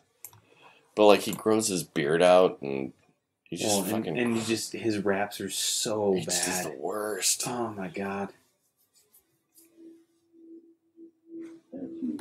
Alright, it's not gonna play well, fucking. Anyway. But yeah, like, and Casey Affleck directed it. I didn't know it was a Casey Affleck joint. Well, that's what I remember him being at the press junkets, being like, "This is a real thing. He's changing his life. Get off!" And I was like, "I don't buy this." No, Not really. for a second, yeah. I thought he'd totally lost it. I'm like, this guy is like way high and has no idea what the fuck is going on. Until Casey Affleck started showing being his ring man, I was totally okay. Yeah, he snapped. Mm-hmm. Finally, after years of River Phoenix and Yeah. all the child actor stuff, okay, I get it. And then when he was, "No, this is his thing. Get off him," and I was like, too far. Yeah, I never put that together. Like, Yeah. I literally thought the guy was having problems. Oh, for the first parts, when he was just Mhm. randomly showing up at like the MTV Movie Awards looking like that, I was Yeah. like, Whoa. oh boy. But the fact that he's like he doesn't look like Casey Affleck. Mm-mm. Or not Casey Affleck. Joaquin. Joaquin Phoenix Yeah. in the Joker movie. No. Like, facially, he looks different. He pulled a Christian Bale. He lost like 70 pounds. Did he really? Yeah. Wow. I really hope that they do follow the, or at least kind of give a Killing nod Joke. to the Killing Joke in that. I think they will. Yeah. I think that whole thing where I think he calls her mom or something in the opening thing. I think instead of making it his wife, they make it his mother. Yep. So. Because that scene in the kitchen with the Mhm. old style table and everything was too reminiscent of it. And as soon as I saw that, I was like, oh, Yeah. okay. Yeah, but it looks like it's going to be so fucking good, dude. I think it's going to be, unfortunately, really good. And I say unfortunately because it's going to go nowhere. It's going to be one and done. I don't think so. You think they're going to carry it forward? Yeah, because with not Matt Shepard, the guy who's doing the Batman movie, the new Batman movie. Oh, yeah, the new guy from that, because Affleck stepped down. Well, I don't think it's that he stepped down. That's true. He was forcibly removed. I don't know if he was even removed. I think they're just doing Elseworld stories now. Well, you heard about the whole alcoholism and insurance thing. Well, that he went, yeah, he's uninsurable at this point because he's a drunk. Yeah. Yeah. Oh, that's so disappointing. Worst thing that ever happened to him was Jennifer fucking what's her name? Jennifer Garner. Yeah, dude. Because that's when, like, he ruined his... Electra. Yeah, dude, she ruined his relationship with fucking with Kevin Smith, and... I didn't hear about that. Oh, yeah, like, they did this, like, I guess, oh, God, who's the guy that played Happy Hogan? Oh, Jon Favreau. Yeah, Favreau had this, like, IFC show, where it was, like, Dinner for Five or whatever, where you get all these people together. Yeah. And Favreau couldn't do it one week, so he asked Kevin to do it. So he got a round table, and it was Jennifer Garner and Affleck and Stanley. Whoa. And I can't remember who the fifth person was. So they were talking about Daredevil and Electra? Yeah, it was right around that time frame. Okay. And it was right when their relationship first kind of started. Yeah. And, Kevin was giving Affleck shit because they were friends, and that's what they did. And apparently, like, she got, like, her panties in a way big bunch over it. And then he ended up starring in a movie with her, the Catch and Release. That's right. And apparently he was trying to joke with her like he jokes with Affleck, thinking that their senses of humor would be the same. Same, yeah. And apparently she wasn't down for that shit. And that because of that strain between him and his future wife were fucking strained, that's what fucked up the relationship. That's what is purported and thought to be the strain between what happened with Affleck and why he and Kevin Smith fell out. Wow. Yeah. And then there was the whole thing with, like, when Red State came out, he sent Affleck a copy of Red State to watch before it came out, and apparently Affleck never said anything to him, blah, blah, blah, blah. And then when he fucking did Argo, he recruited half the fucking cast for Argo. and didn't say shit to Kevin about it. And he was like, dude, you like poached the entire cast. You never said shit to me. He's like, dude, I loved your movie. And that was like the last time they fucking talked. Now my big question is he going to be in Jay and Silent Bob Reboot? I was just thinking that. Like, he has to have at least a cameo, or maybe it'll be a big fuck you to Affleck if he's really not on good terms with him, to have Damon. Oh. Only Damon. Yeah. Yeah. Wow. I didn't even think about who would Damon be? He's only been Loki, and he was one of the ad execs in Jersey Girl. That's all he's ever been in the Kevin Smith movies. Well, he could reprise Good Will Hunting again as an older Will. I don't know where they've been in the same universe though. Well, no, remember he was in when they were shooting Good Will Hunting 2 hunting season. Applesauce, bitch. That's hilarious. Yeah. So I could see him doing something like that. Lion face, lemon face, lion face, lemon face. And then they have if they really are on bad terms, I could see him doing something like that exact scene from Jay and Silent Bob. And then when Affleck was supposed to walk in to confront Will, it's Pie Fucker. Exactly. It's someone completely different. Mm-hmm. I could see that. Yeah. Yeah, especially considering that Kevin produced fucking Good Will Hunting, that he won a fucking Oscar for. Exactly. You know, and people give shit to Affleck. I think Affleck's a decent actor, and I think he's a great fucking director. And I honestly, I thought he was a good Batman. I enjoyed it. He was a great Batman. He was a brooding, angry Bruce Wayne. And he also physically fit the role. Like that CrossFit scene, holy shit, dude. I'm just lifting chains in my cave of despair. Yeah, that's pretty Batman. Yeah, dude, totally. I'm smashing this fucking tire with a sledgehammer. I don't know what it does, but rain is falling on me. Right. Because it's harder to hold the sledgehammer. Totally. Dude, can we talk about Wonder Woman, though? Okay, the new one? Yeah. The bodysuit of sheer armor, which I'm not sure where that comes from. I don't know. I think they want to make her Big Barda. Oh, is that what they're going with? I don't know. But no, even the original, the first Wonder Woman movie, dude. Yeah. What is her name? Gal Gadot, dude. Oh, I thought you were talking about 84 version. Okay, yeah, Gal Gadot, yeah. Either way. Yeah. Banging. She's hot. Dude, she's fucking... Well, not only that, like... At first I was like, okay. But, like, as I saw her as Wonder Woman... Oh, yeah. I was like, dude, she totally fits. Yeah. Like, I just had a hard time envisioning her as a 6'7" Amazon warrior. But they pulled off with the camera angles. Oh, yeah. Yeah, and apple boxes and whatnot, so... That's true. The only thing that about Wonder Woman that fell apart for me was the third act. Like... Oh, with Ares. Ares. Yeah. Like... It could have been way better. Like, why did you get the guy who played Sirius Snape's fucking cousin to fucking...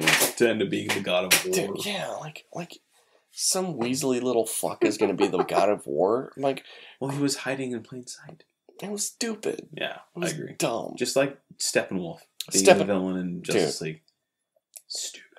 Dude, why? Well, nobody... Darkseid. Kalibak. They could have done fucking Desaad. Or if they wanted to go with anyone. Yeah, if they wanted to go from Apocalypse. Yeah.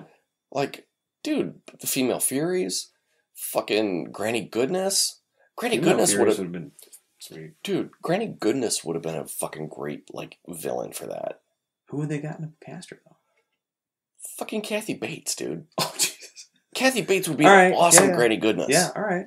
Fucking amazing Granny Goodness. Okay. Or B. Arthur. But she's dead. Betty White. It would totally be off cat. It would totally be off fucking, like, off type. Yeah. But, dude, Betty White would be an awesome fucking Granny Goodness. I'll give you that. Because she'd be all sweet and be like, I'm going to kill you. Yeah. No. And you can't say anything about it. Right? And then I'm going to do a dab. Like, fucking crazy old lady. All right, I'll give you that. Right? Oh, fuck. They had so much potential. And I still stand by the statement. If they had let Zack Snyder do what he wanted to do. You know what, though? At least it would have been cohesive. No, I get that. But, like, after all of like, I just don't... Comic fans are like Metallica fans. Yeah. Like, are like Star Wars fans. Yeah, even worse. Yeah, well, like, look at it this way. When Man of Steel came out, oh, fuck Man of Steel, it's so dark, I don't like it, blah, blah, blah, it's a shitty movie, blah. Okay. Batman versus Superman. Oh, it's so dark and fucking blah, blah, blah, and all this thing, blah, blah, blah. It's the worst movie. Like, literally, I was sitting in the theater, And the dude was like, this is the worst movie I've ever seen. Okay. So then fucking Justice League comes out. Blah, blah, it's the worst movie I've ever seen. Yeah. Well, at least Joss Whedon tried to make it better. And then it came out. We want Zack Snyder's version. What the fuck do you want? Yeah. You can either have A or B. You cannot have A and B. And then be happy with it. Yeah. Because you know what? I guarantee you, if they release the Snyder Cut, which probably doesn't exist because the movie was not completed. There's no way to do a complete Snyder Cut. Yeah. And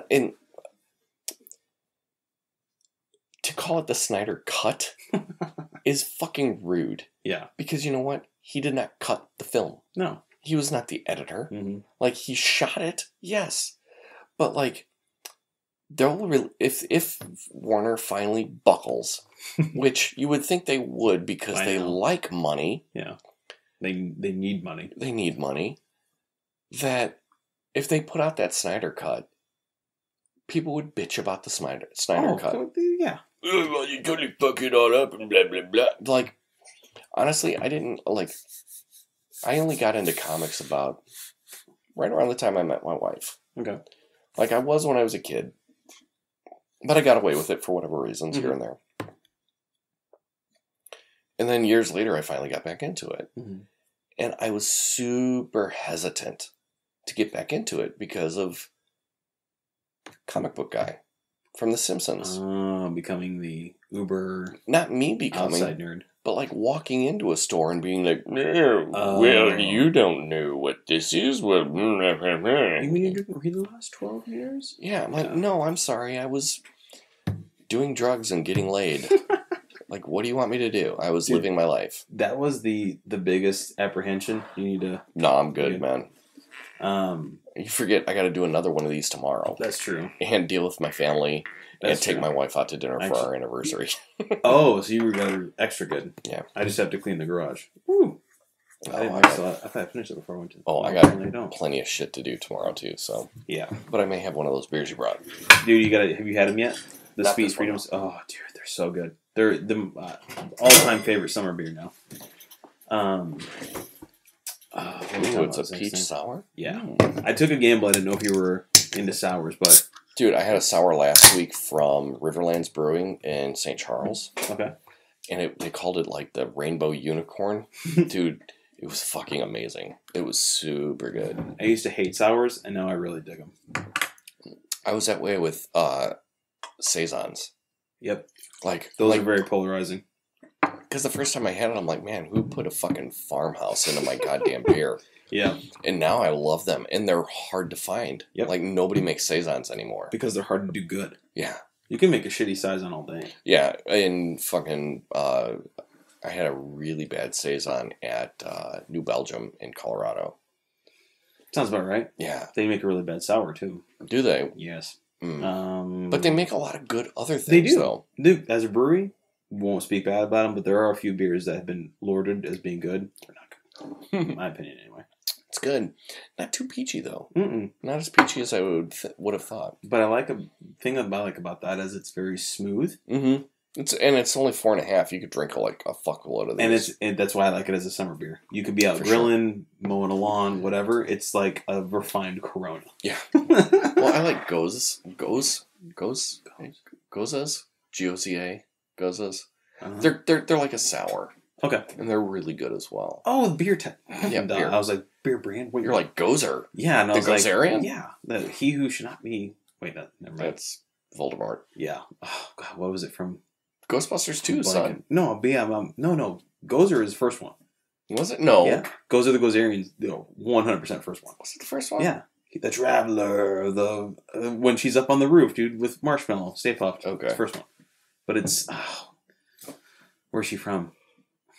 I can't remember. Sigourney Weaver? No. When they're going through the whole thing and she comes to the roof, the Traveler has come, and blah, blah, and the origin of her.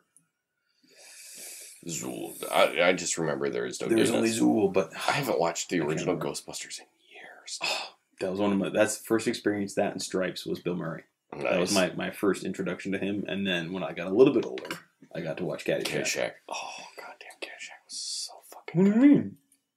What do you mean? And he said he couldn't afford to give me a tip, but in the afterlife. I'm going to get the little guy. I'm going to get him. The second Caddyshack movie was a fucking abomination. Dude, it literally hurt my heart when I found out how big of a dickhead Chevy Chase was. Oh, especially... That's why Bill Murray and him hated each other. Oh, yeah. They got into fistfights. Yeah. On set. But, like, I heard about that, but, like, I didn't realize how much of a cock he was until Community. Oh, yeah. And, because apparently, do you listen to Hollywood Babylon? I want to say first season years ago. Okay. But I haven't watched it. Or No. listened to it in years. It's one of those that I listen to religiously. All the time. And they played a phone message that Chevy Chase left Dan Harmon about how, like, you don't know how funny it is. I've been doing funny for 40 years. And, like, he was being... And apparently he was a total fucking, like, racist cock to Donald Glover and Danny Pudi through the whole fucking seasons and shit. Like, apparently he's just a piece of shit. Mm-hmm. A real piece of shit. That's why when they wrote him off, they were like, yeah, I don't give a shit. Yeah. I can only imagine Donald Glover being in the writing room being like, fuck this month. Did he write for Community? Yeah. Really? Because I started watching it on fucking Hulu. I watched Atlanta. Dude. I heard that's really good. Dude, it's fucking great, dude. All right, I'll give it a go. Dude, it's fucking great. And, you know, I mean, it's 12 episodes, a half-hour episode or something like that. It's on Hulu. If you got Hulu. Yeah, we got Hulu. It's fucking great, dude. I fucking love Donald Glover. He's... I gotta hand it to the guy. He is, what's the word, multifaceted in the highest percentage. Well, yeah. I mean, like... Writing. Music. Comedy. Directing. Producing. Everything. And even you can even throw the hat in the ring for political awareness with his music videos. Oh, like This Is America and stuff like that, yeah. When I first saw that, I was like, whoa. Mm-hmm. You're pissing some people off, but good job, dude. Yeah. Dude, and I'm a fan of his music. Oh, Childish Gambino. From his first record, I can't say I found out about the fact that one of my buddies is a really big rap guy, so he told me about him. And I was like, the dude from Community? No shit. Like, all right, cool. And then, what was the first one? Camp. And then... Because the Internet. Which is the fucking... With Sweatpants. Yeah. And dude. That album is great. I call that I look at that as the OK Computer of fucking rap records. Ooh, good analogy. Yeah, I like that. Yeah. And then even Awaken My Love, the funk record that he did. I was gonna say, and he went completely funk, and I was like, dude, this guy is like he's crazy. He's not just dabbling; he's completely changing genres and then owning the fuck out of it. Yeah. Like, it blew my mind. Yeah, because I have the Internet, and I have Awaken My Love on vinyl. Mm-hmm. And then I've got one of his mixtapes that ended up coming out as a bootleg vinyl, and I have one of those as well. You don't have Camp? I don't have Camp yet. Oh, fuck, I got Camp. Yeah, well, I mean, I can get it. Yeah. Like, I'm buddy of mine is the record store owner down in Batavia, so, I just got to go down there and buy it, you know. But yeah, dude, it's so fucking good, dude. Like, Freaks and Geeks on vinyl. God. Yeah. Yeah. I didn't even really realize that. I mean, I knew he was an actor, but I'd never really seen any of his shit. Yeah. Until, like, I went to Kiss the Sky, the record store in Batavia, and, like, here's the CD, and I'm like, all right, I'll check it out. I hadn't heard anything from it. Yeah. And that was in my fucking CD player, constant rotation that entire summer. Sounds about right. Yeah. That's how Billie Eilish is for me right now. Dude, oh my God, I'm so... Can I finally talk to somebody who loves Billie Eilish? Thank you. Oh my God, this is the best night ever. This has been like a secret sick addiction for me. I know that she's 17, but her music is fucking amazing, dude. It's fucking awesome. It's great. I just bought that on vinyl. Dude. Oh, God.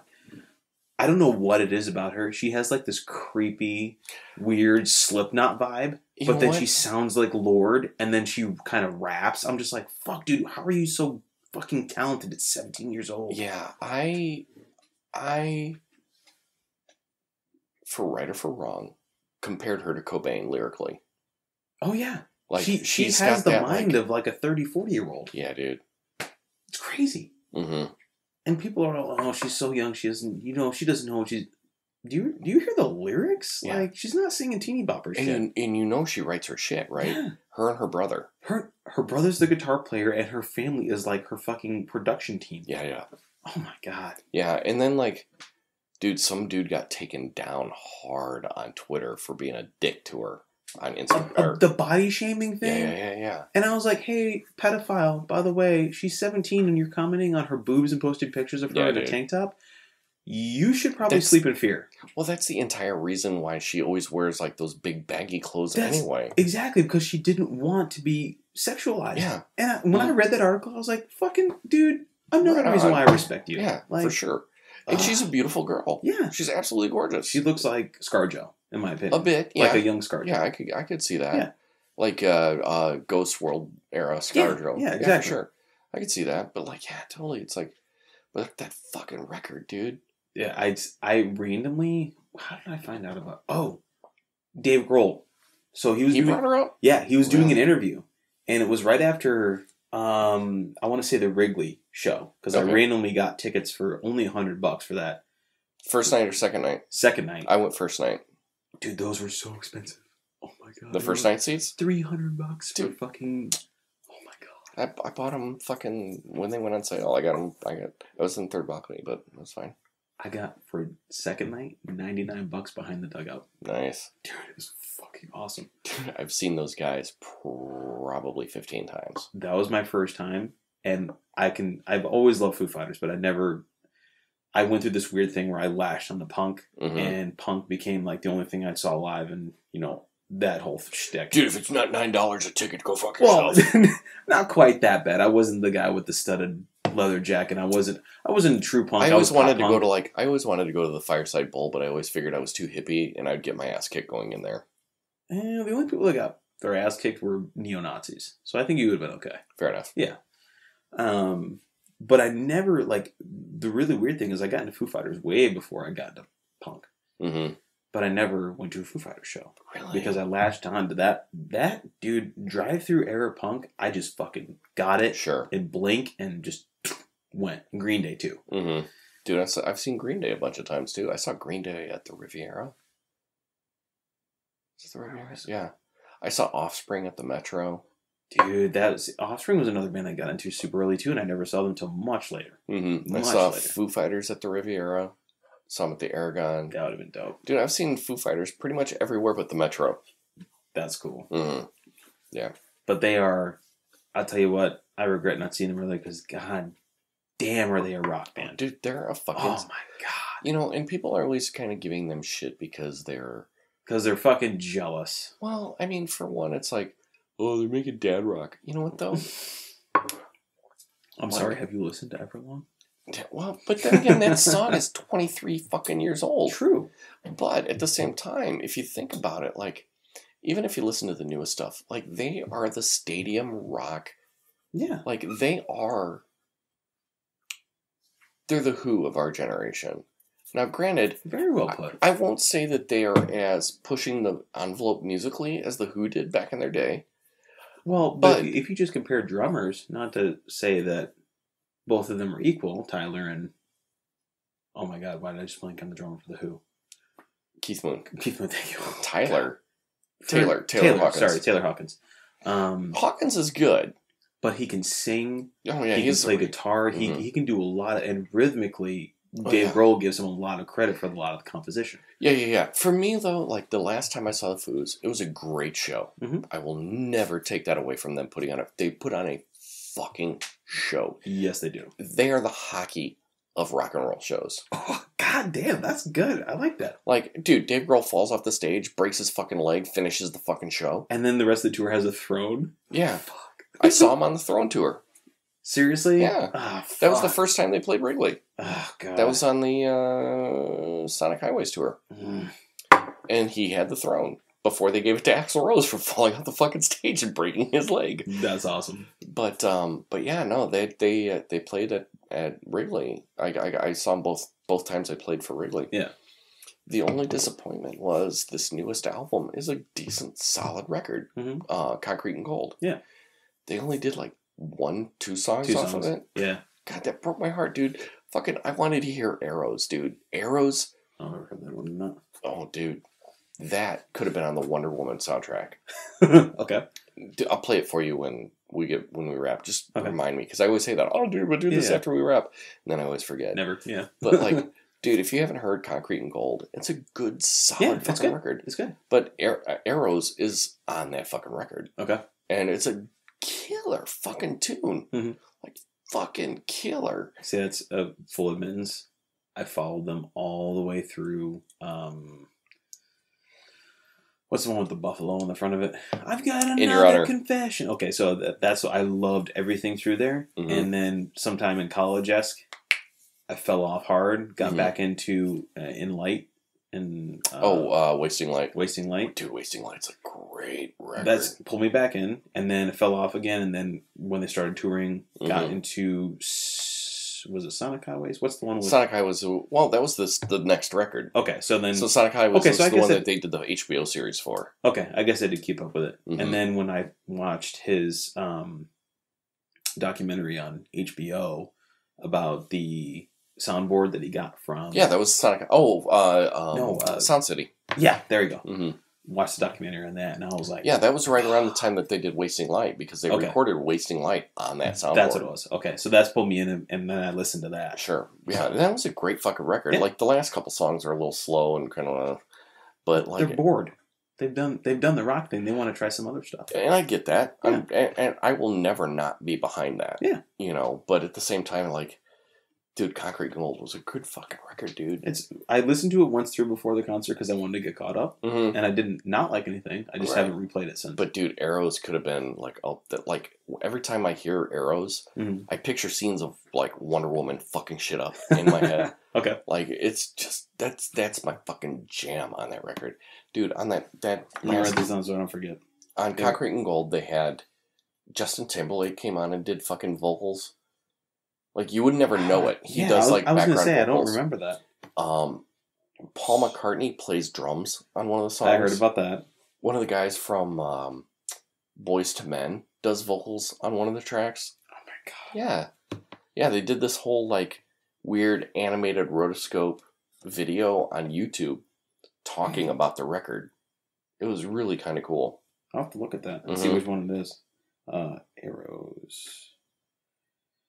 Foo Fighters, so I do not forget. See, one of these days I'll get the fucking thing where I'll plug into my board with my phone. Be technologically advanced. It's super cool. You know, it takes 2 seconds. I have all this shit to do it, but I'm not going to. Because I'm an asshole.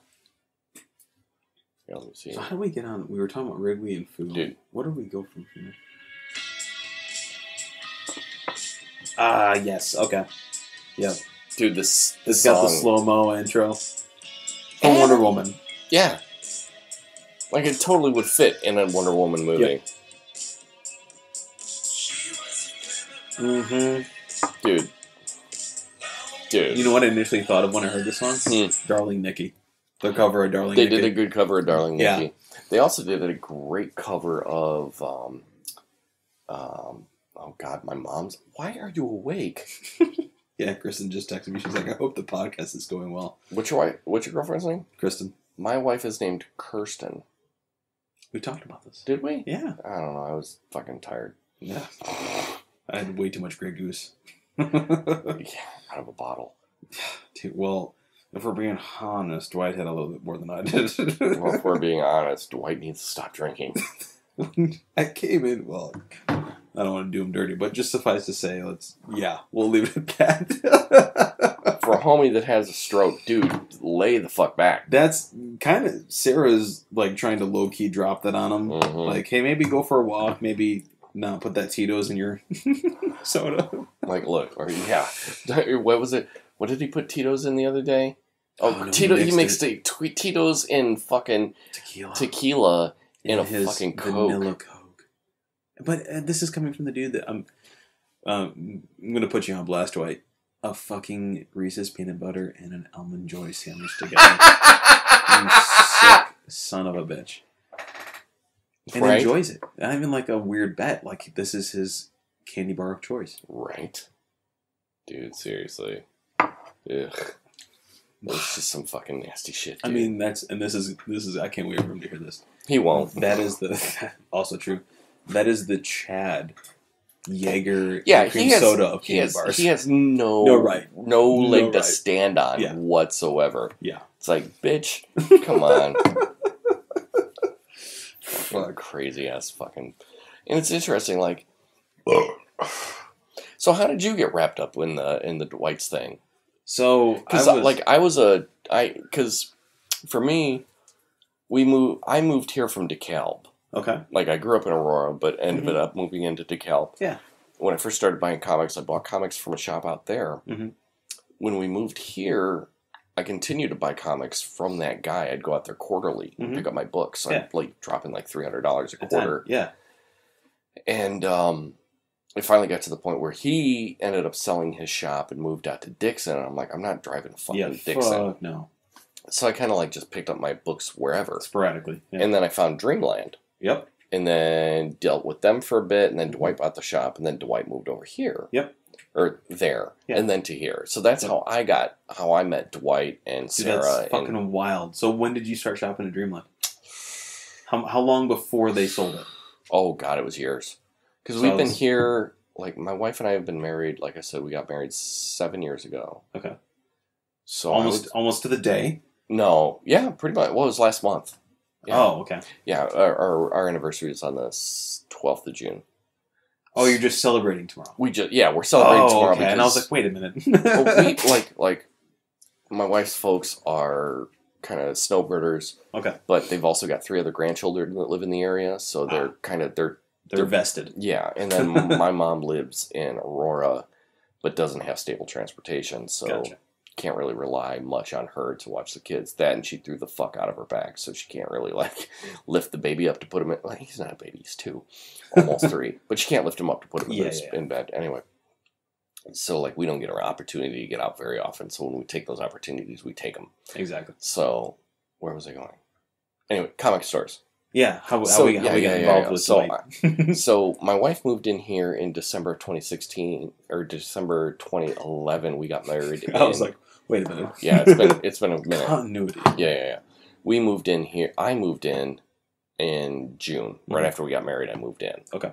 And so I would say it was probably 2012, maybe 2013, 2014 was when I first started shopping over at Dreamland when Dreamland was a thing. So I went to Keith's 2 years after. And I went to Keith's, and Keith's is okay. Yeah. But, like, I don't know, I like to be able to talk comics when I go into a comic store. And not be judged. Keith's field, and nothing against him, he's a solid dude, but the people that hang out there are judgers. Mm-hmm. Gotcha. So then, like, I started talking to what's-her-name? I'm like, Lori. I was going to say, is that a Voldemort situation? I don't know how we're supposed to be bound that now. Look, I have no skin in the game. I'm just buying comics. I try not to be. The things I hear, I'm just like, Jesus. What the fuck, dude? Yeah. Like some crazy ass shit. And especially because I knew him for 2 or 3 years and hearing, I'm like, those are the same people? Yeah, they never treated me in such a manner. No. But then, like, if you ever look up Yelp reviews of Dreamland, holy the fuck, dude. That's the thing, like, it caused me to go do that. And I'm like, I've never had a bad experience with them. And I hear all this shit. And then I, like you said, Yelped and Googled. And I was like, oh. Damn. Yeah. Oh, all right. Yeah. Got it. So, like, I shopped there. And then they're like, oh, we're selling the store. Yeah.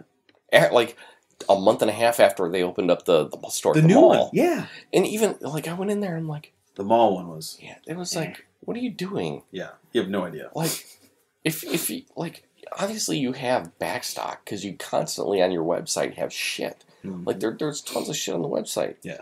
Like, why don't you put your backstock here? And sell it for a discount. Or sell the current shit here, and sell the backstock at the old store. Yeah. Or, either... Sorry, Yeah. So then, like... Anyway... But that's how I came to know Dwight and the crew currently. Yeah. Fucking Chad left. So how is it that you rolled into the... So I was about 2 years after you. So it was like, I want to say 2016... No, because 2017 is when Dwight bought it, right? The year 2018 to 2019 became his 1 year of Dwight's coming. So it would have been Yeah, so it was 2016 when I started shopping Dreamland. Great. Always had my subscriptions. I was dabbling at that point because I was just now getting into it because I took a long hiatus because college I had no fucking money. Yeah. Well, you were buying fucking toys. I took at that time of year. Dude, there's in my collection and I can't even begin to explain how much money it would take to fill that. But there is from when I was in middle school, high school, gigantic 6-year gap. Right. Rest of the collection, I am not backfilling because it's fucking insane. Oh yeah. So yeah, no, in college nothing. I wasn't buying, and I was big into camping and backpacking back then. I wasn't buying any gear. I wasn't buying none of that. College and food, and beer. Maybe a little weed every now and again. Actually, fun fact. I know people won't believe this. Never smoked a day in my life. Really? Yep. Dude. I was growing up with two friends who will remain unnamed. They got into experimenting a little bit younger than I would have liked, and smoked every day. And I kind of saw what that did to a person, and it kind of warped me into thinking that it was not something I wanted to be part of. Sure. Now, obviously, I'm older. I realize that this has killed way more people than weed because weed's never killed anyone. Just lazy. Oh yeah, to begin with. That too. Yeah. Because I've met plenty more creative people and motivated people to smoke weed who do crazy things with their life. Sure. So that kind of warped my perception going into it. And here's another fun fact. In high school, I was straight edge as shit. I was that kid. You were a punk rock kid. I get it. Oh, yeah. Yeah. Hardcore. Windmilling in a pit. Yeah, that guy. I cleared a pit in a fucking Korn concert once. There you go, dude. Cleared the pit. There you go. And so those metalheads aren't used to that shit. Hardcore kids will fuck a metal kid up because they're just used to moshing and pushing, not used to getting punched in the face. Oh, yeah. So anyways, that's that. I took a break from all that, and I just started getting money to get back into comics, and I found out about Dreamland, literally a block and a half from my house. Perfect. Oh, so you're not too far from here then? No, I'm 10 minutes from your place, dude. Yeah, that's why when you text me, I was like, "Oh, I'm on your street." Yeah, right. It's like my fucking kid won't go to sleep. Yeah, and I'm like, "It's cool. I'll get a coffee." And you're right next to Starbucks right over here. Yeah.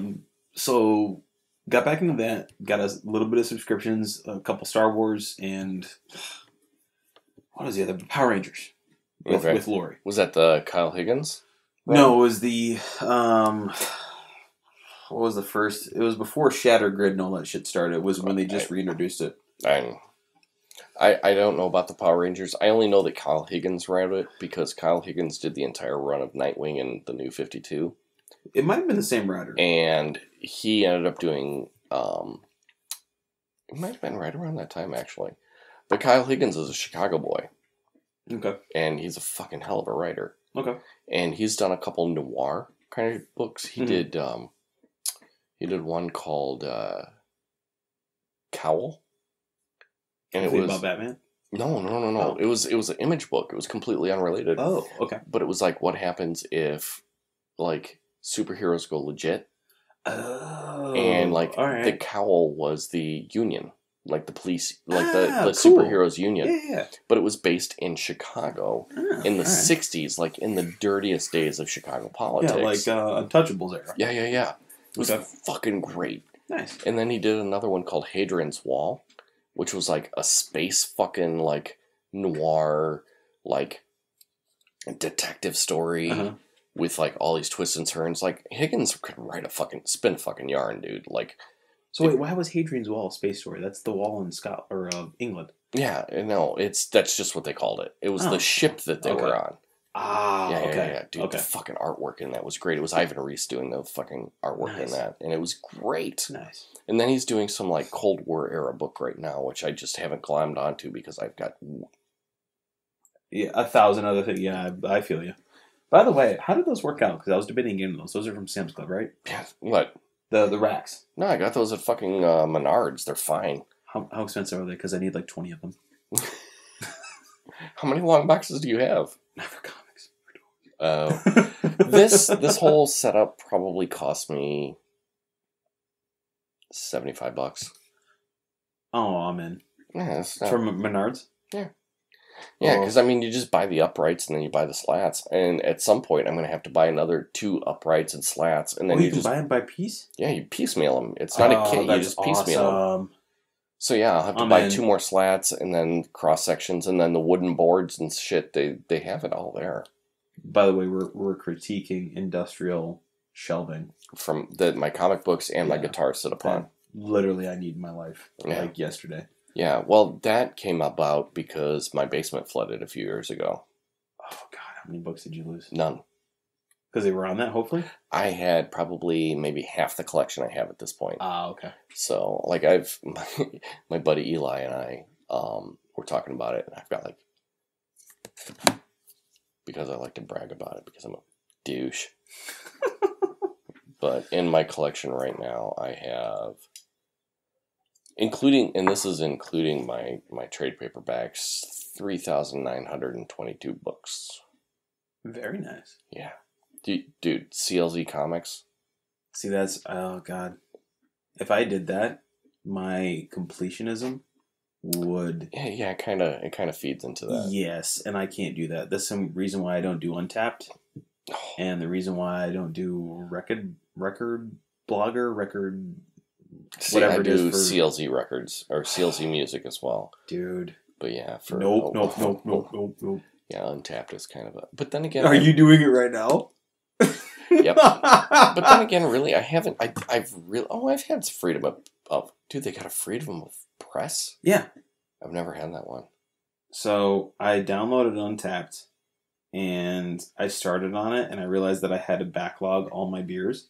Don't backlog. Just go forward. I did that.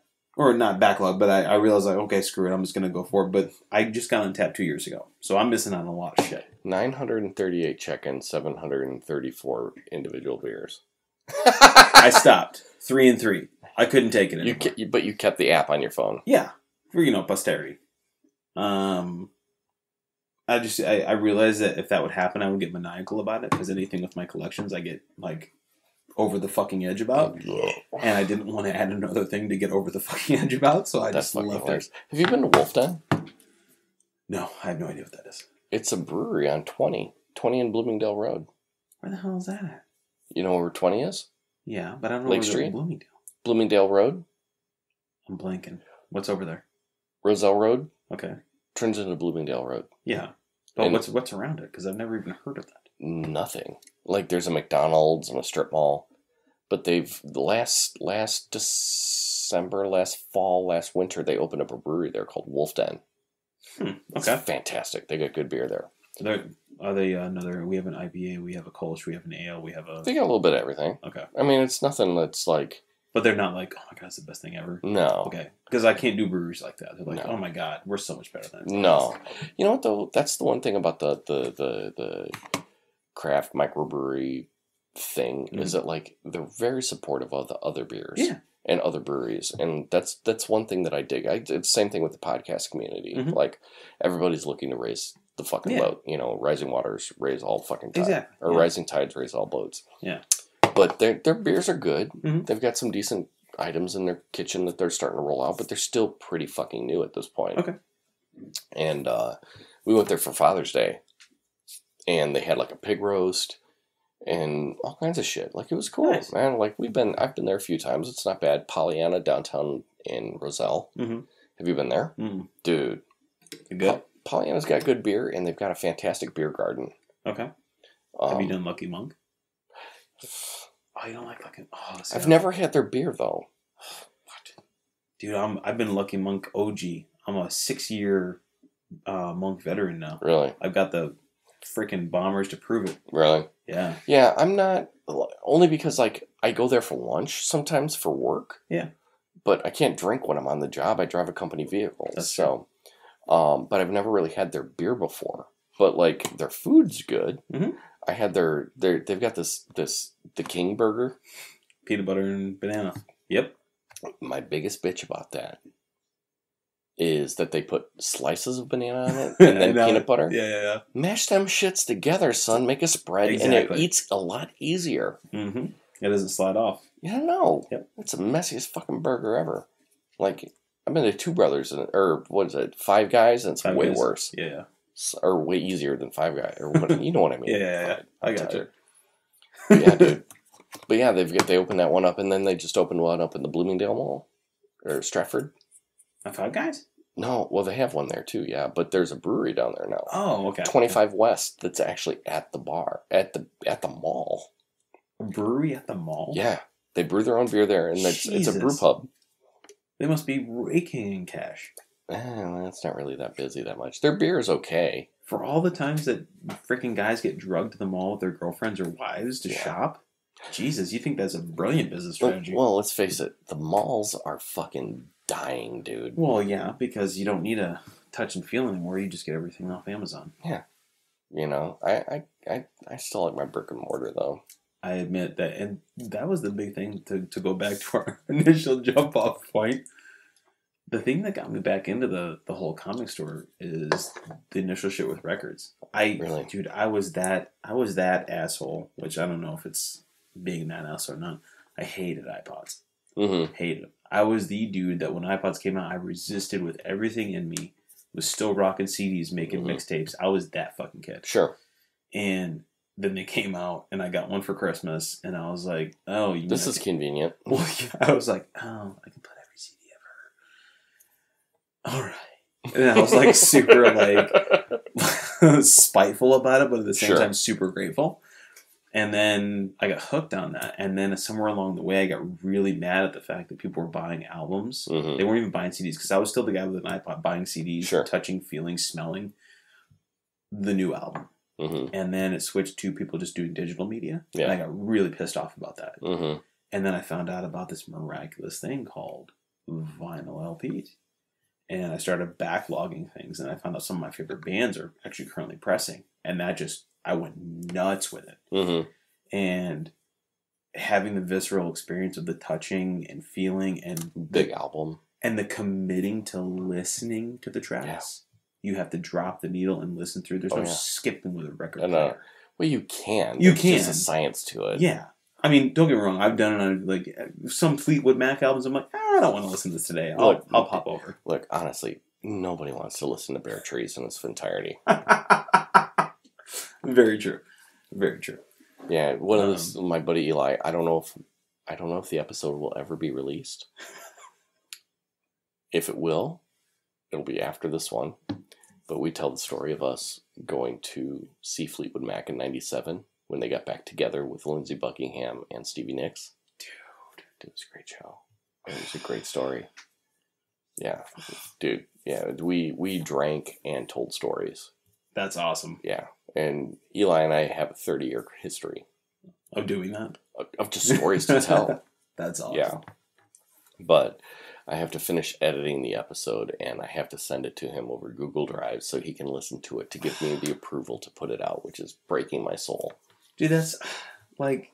Yeah, I mean, I get it. Like, look, I get it too, but I'll be honest, the podcast we did, half the fun of it was like... saying shit off the cuff. Off the cuff, and there's just so much fun in doing a live thing and not having to censor or edit. Not that we would ever have to worry about that. Yeah. But listening to it after the fact and be like, oh my God, that was really fun. Mm-hmm. Like, that kind of ruins it. Yeah. Yeah. But, I mean, granted, we were way drunk when we recorded it, and I still have, like, 45 to 50 minutes to listen to like, make sure that, like, you know, things that were said during the thing are, like, I don't know, we might want to edit that out. Because I usually don't edit these. I just fucking record them and put them out. Yeah. You know, unless somebody says, yeah. Something really questionable. Yeah, we might not want... I don't think... I can't believe I said that. I'm like, all right. Because I've even done that with myself. Yeah, yeah. Like, said something, I'm like, yeah, that's drunk Reuben talking, not Reuben talking.